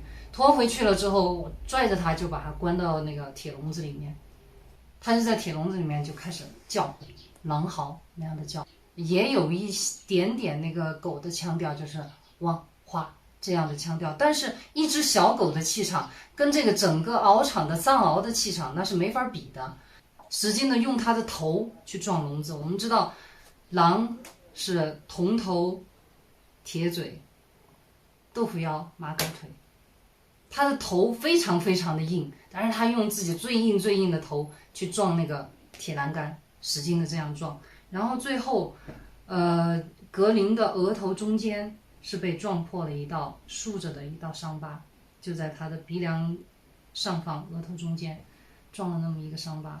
从此以后那个伤疤的那个地方都不怎么长毛，有时候对着光线照过来的时候，你就能看到它这个地方有一道天眼，挺明显的一道伤疤。这是那场战争给他留下的一个印记吧。后来我们再重新回顾这一段格林在獒场当中所引起的这场最著名的战役当中狂獒血战的时候，当然在做片子的过程当中，我们会想到是可惜没有留下当时的影像。他们当时那个时候还没有像现在这么先进，随便拿起智能手机就能拍。当我拍下格林为那个藏獒舔伤的时候，我当时是来不及去转换成视频模式或者什么的，我当时就直接就是手机不是直接就是相机摁着快门我就不放了，所以它是连拍的很多照片。我当时在拍的时候，我就在想，这种狼为藏獒舔伤的镜头可能今后我们都不会再看见了。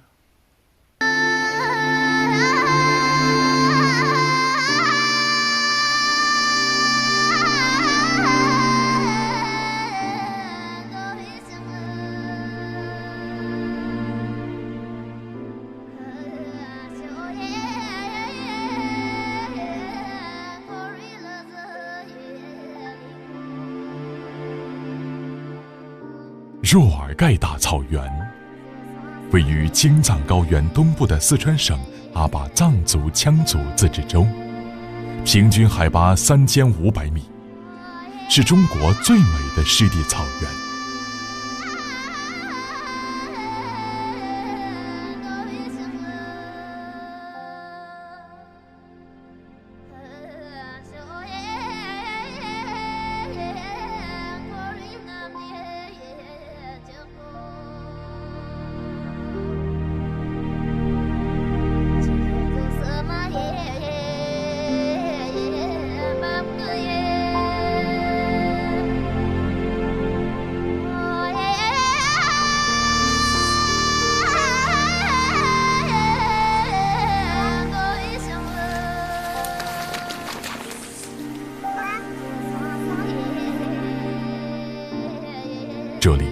也是中国野生狼群最后的栖息地之一。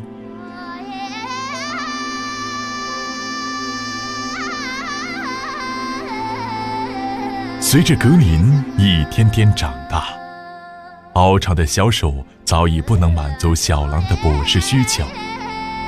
为了让格林有更多的锻炼机会，他们需要寻找更广阔的猎场。满脑子浪漫幻想的卫一，带着少不经事的小狼，雀跃着投身于草原最美好的季节中。这才是一个城市姑娘梦想中的草原，人间的天堂。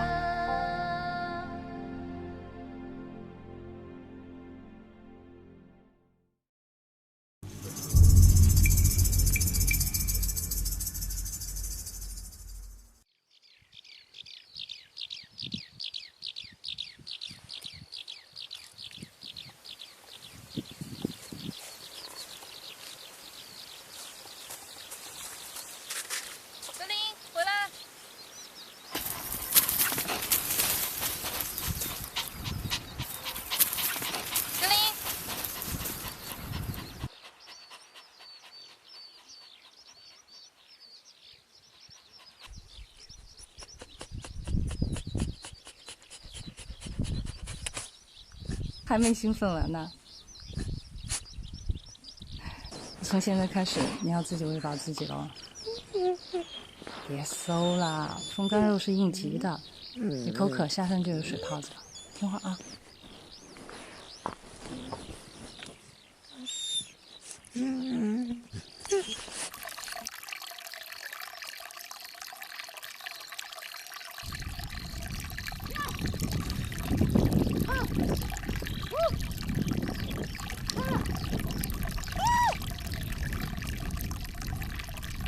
他们在喊什么？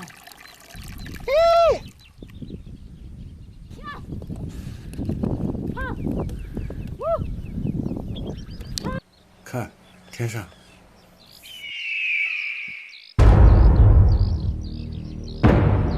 走，格林快跑！格林快跑！跑！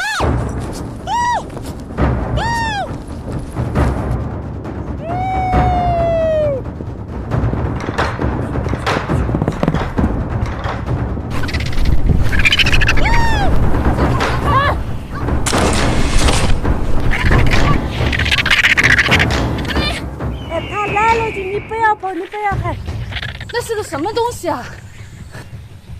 刚才那个鸟的名字叫金标是那个嘛？金标，好快哦！还要吃肉，小羊随便抓得起。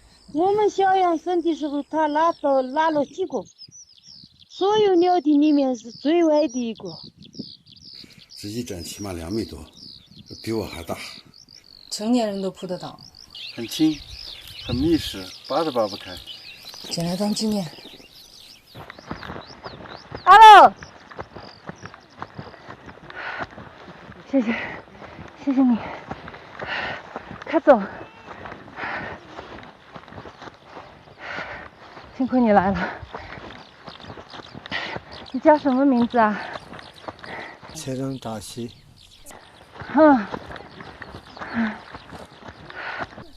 哦，你们从哪里来的？成都。哦，你们这么一只狼？他是跟着我们的，他叫格林。我们一直养大他的。他的父母都被人打死了。那你们好。格林，过来。他不认识，他不过来。狼是有点害怕的。这孩子看见狼，看见金雕，他也不怕，也不哭哈。跟我讲个事，什么意思啊？认识了就不怕。啊，放流放养的瓦西，迟早会见了。这个差一点下了。这是个。我们也这不对。对。都能对。什么意思啊？听不懂，没字幕。拉姆给你们教吗？我刚刚看你在牵小孩。小娃娃走路不得行的，小孩也可能被抓走啊。肯定要抓走，抓活的也吃，小羊也吃。我第一次见识到雕，没有肯定人的地方，他肯定要抓吧。这么厉害。谢谢。你们就住在我们这儿吧。会给你们添麻烦吧？不会不会，我们这儿草场大得很，兔子和那个野兔多得很，兔狗和野兔多得很。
扎西的牧场周围只有少数牧民在这里延续着传统的游牧生活，他们逐水草而居，放牧牦牛和绵羊。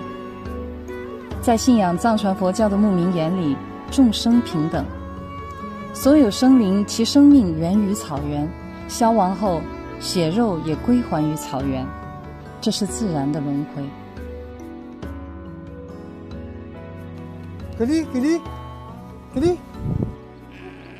格林对陌生人有所顾忌，他在小河湾对面选择了一个绝佳的位置，这里既能观望人类的活动，也能和猛犬保持距离。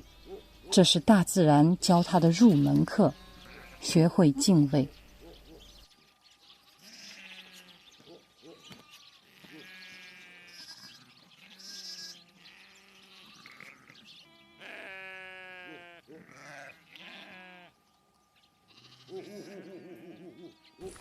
趴着就可以吃草，但只有跑起来才能吃肉。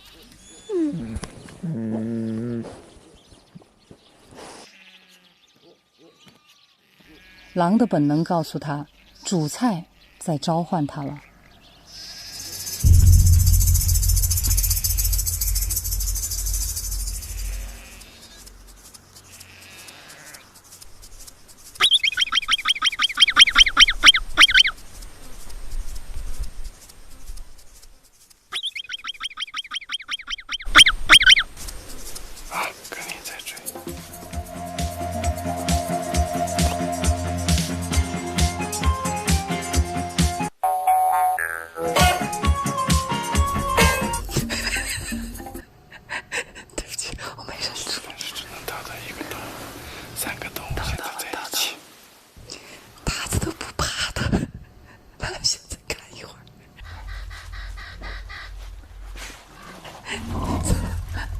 这个喊他长这么大了没见过这样的狼，长知识了。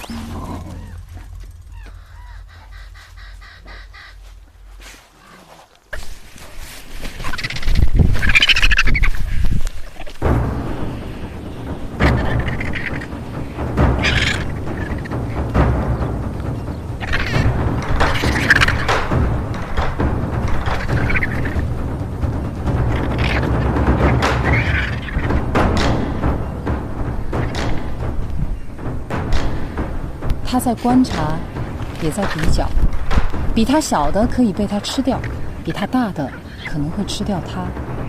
吃与被吃就是自然法则，他也只有两种选择，要么成为猎手，要么变成猎物。在野外，狩猎是狼生存的必须，一旦失败，格林只能饿肚子。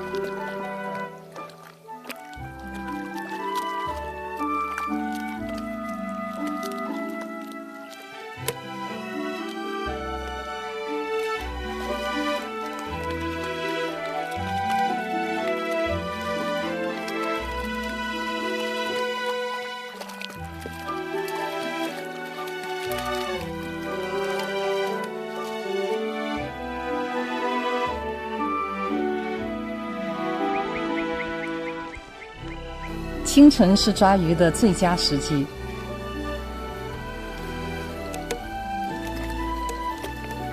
格林发现这时候的鱼几乎冻僵了。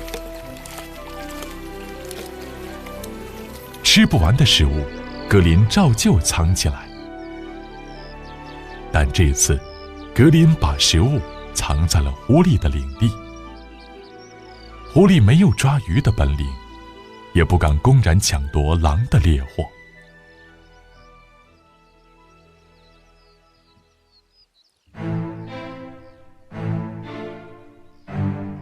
可是到了夜里，狐狸算是找到了机会。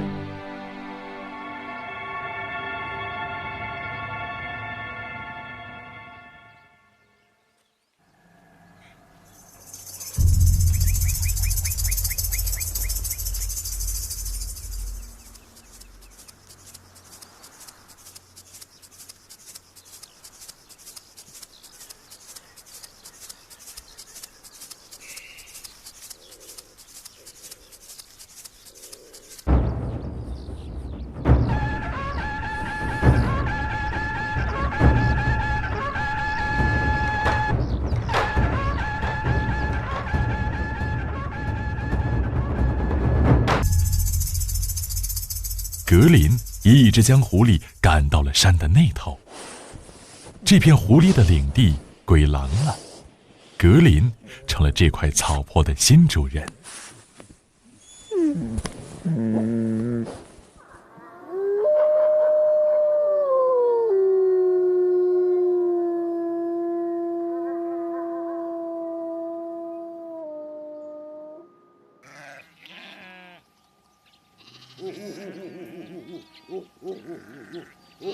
扎西的牧场水草丰茂，但是这一段时间，他为羊的事情特别烦心。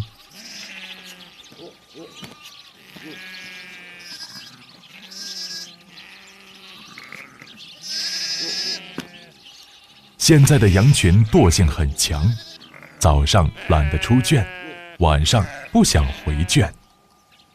白天喜欢懒洋洋地趴在湿地上吃草，夜里窝在羊圈里拉屎撒尿都懒得站起来一下。久而久之，羊蹄开始腐烂。现在狼少了，没有天敌，少了危机感，羊群的惰性更强了。相比过去的几十年，羊的体质越来越弱，病死冻死率非常高。病羊必须隔离在干燥的草场放牧，但扎西家人手不够，唯一便帮忙当上了牧羊女。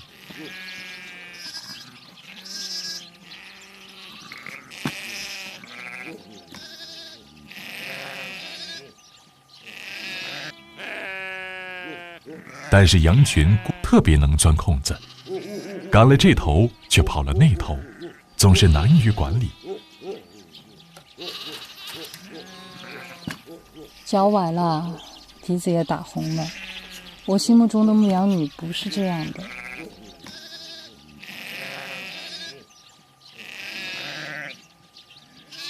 这羊根本不听我的，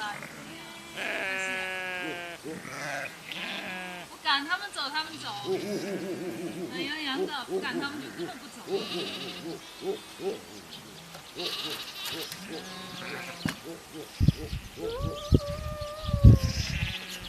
哎，你还嘲笑我哈！有本事你过来帮我放。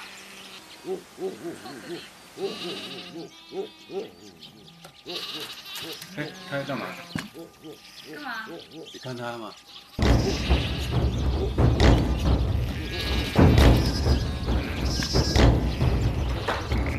我这家伙，你太笨了，聪明没？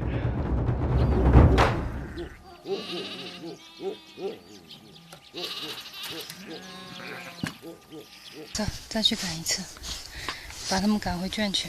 走吧。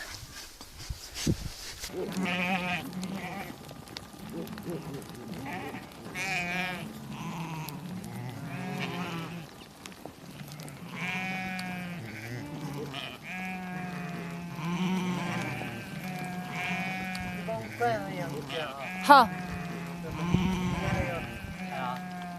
好，马上。94、95、96、97、98、99、100、101、102、103。喜欢呢，你就多欣赏一会，不能动嘴。他说是欣赏一下就行了。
隔壁牧场有一只和格林年龄相仿的小母狗，聪明伶俐，但却并不讨牧场主的喜欢，既不看家，也不防狼，而且还喜欢和狐狸、野狼交朋友，索性将小母狗放野了。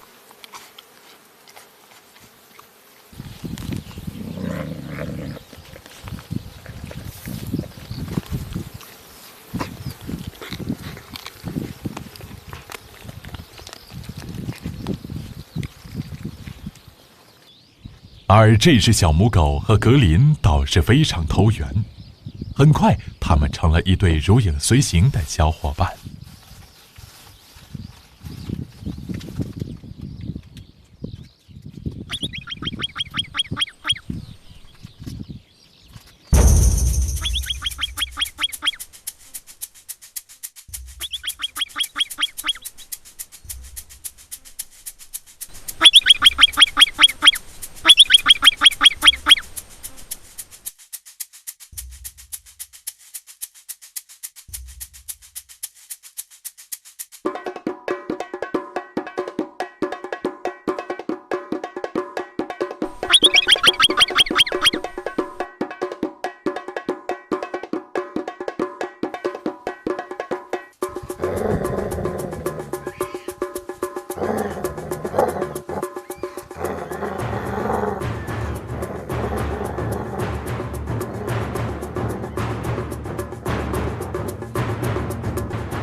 格林的捕猎技艺越来越好，还意外地收了个徒弟。在这个季节，他逐渐能养活自己了。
哪儿呢？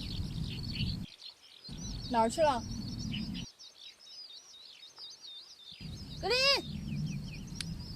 吃饭了，回家吃饭。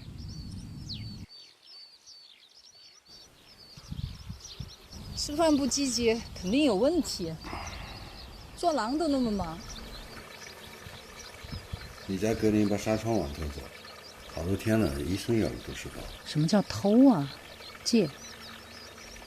是有点反常哈。在那。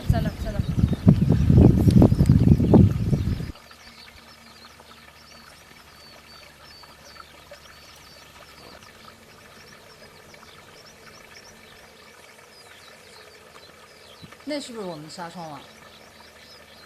好像是。过去看看。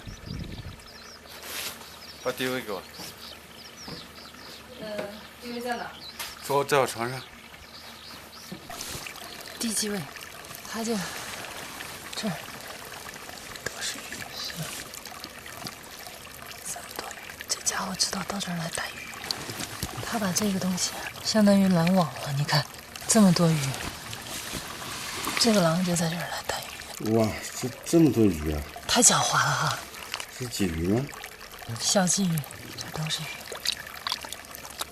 他把这往外头拽。估计大的都被他抓走了，小的他还看不上。所以我说他天到晚喜欢在这儿来。哦，这就是他今天抓出来的吗？这边的鱼大些。是活的。你看到这条大的。这条大吗？阿如，六爷。喂，嘉熙啊，就是小溪到大河的出水口这个地方挂了一个纱窗网，是不是你们弄的？不是我们弄的。哦。我以为是你们弄的。好，那我知道了。好，谢谢啊。好的。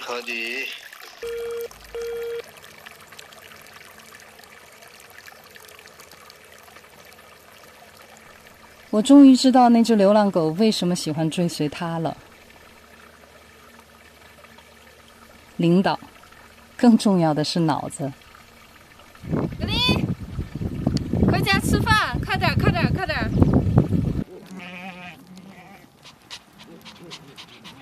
孩子长大了，经常不按点回家，在外面有饭局了。雨季捕鱼可以以逸待劳了，格林有了更多的闲暇时间。每天他填饱了肚子，就回来分担我的工作。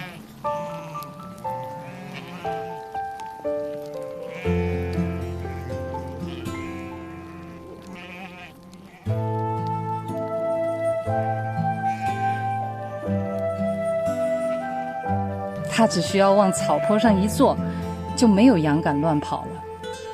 狼是天生的管理者，对付羊是他的强项。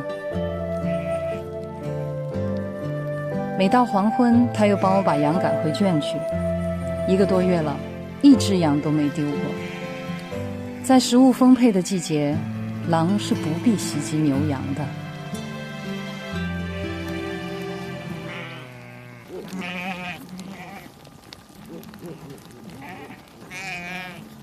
狼来了，羊群有了危机感。为了对付他们久违的天敌，每只羊都发疯似的抓紧吃草，储备体力，唯恐落后成为狼的牺牲品。羊很快都上标了。你们肯定好乖啊！你们背到这草原上吗？乖。你教他。肯定过来，肯定。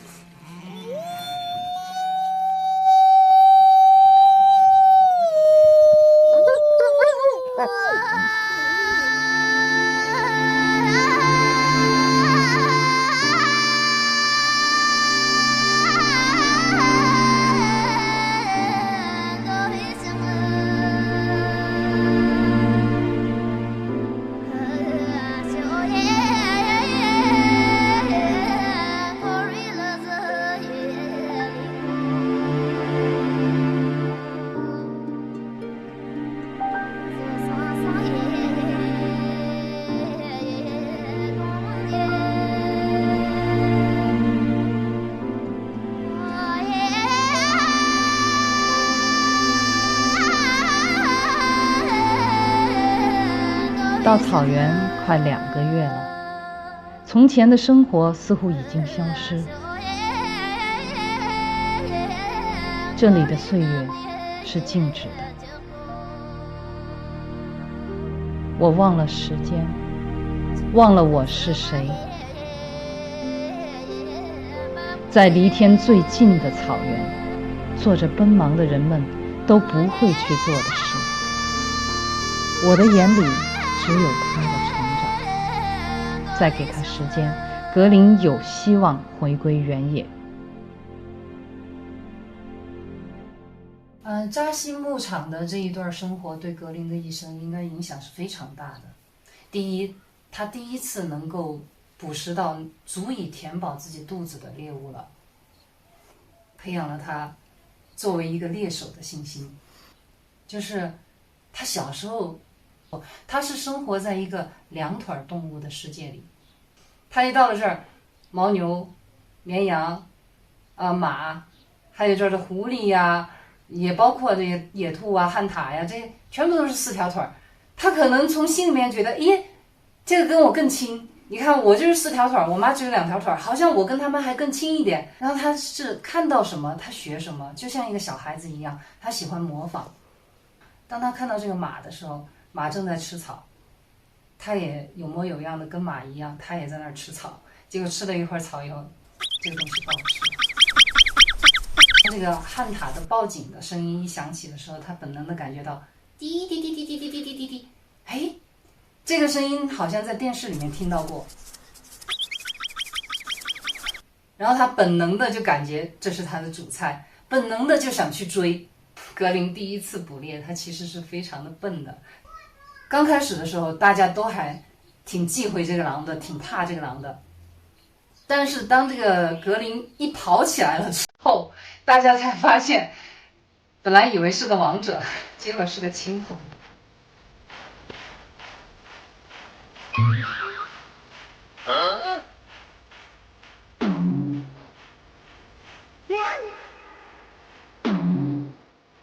这个旱獭一看，我去，这什么狼啊？驾着筋斗云来的，是一个筋斗10万8千里。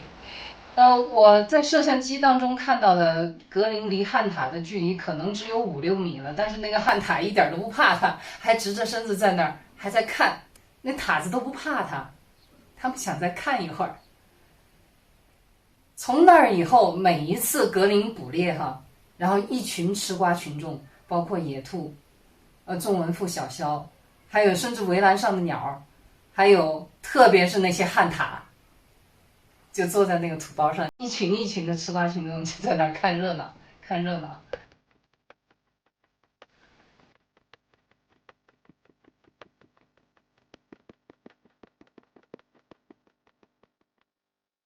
但是后来终于有一次，他懂得了，你穷追猛打是没有用的。他懂得了先要隐藏，埋伏在草丛里面，等那些野兔玩欢了，对周围放松了警惕以后，或者离他更近了以后，他突然跑出来，他不再长途奔袭，他会搞突袭了。于是呢，他终于逮到了一只野兔。从那儿以后，他对自己的信心暴涨。再以后，在这个扎西的牧场上出现了一只黑色的草原狗。然后这只流浪狗呢，目睹过几次格林的捕猎，他觉得格林是实力派。然后他那个狗当时心里可能想的，跟着狼有肉吃，但是我们都觉得那是一只小狼，他自己能填饱自己的肚子都不错了。但是呢，这只狗就是看好他，就是追随他。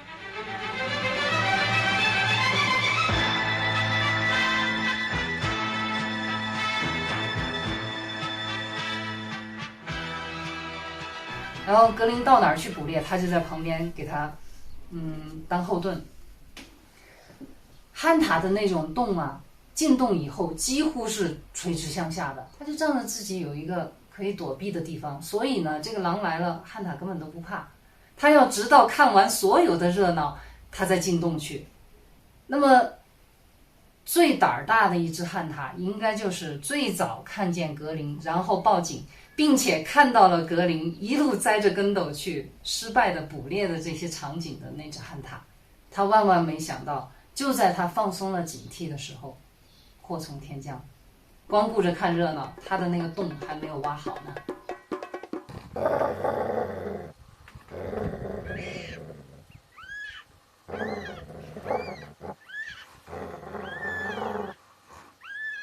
我觉得扎西牧场是格林在草原生活的第二个台阶，第一个台阶是獒场，对他的一种群体意识是在獒场建立的，然后在扎西牧场是一种生存意识，生存就是一种学习，学习也是生存。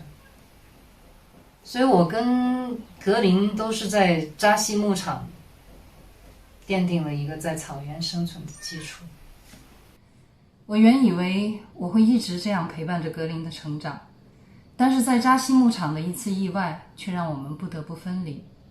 下一集我们一起面对生命中的第一次告别。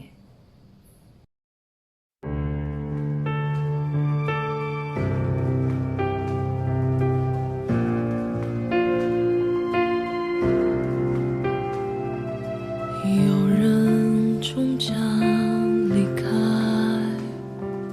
雪花终将覆盖，遇见你那刻也是分离的开始，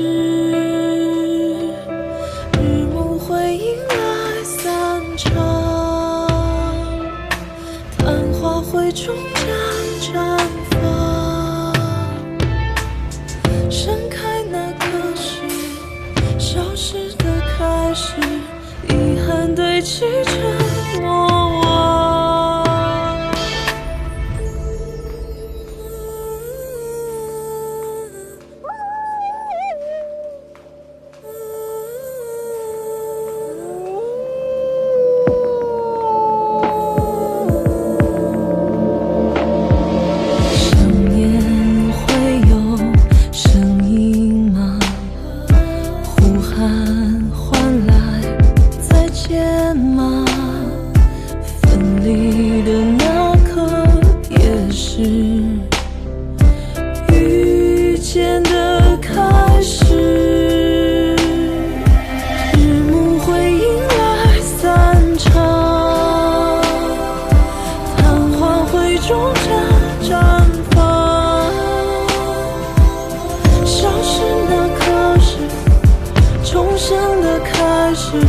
重返最初的模样。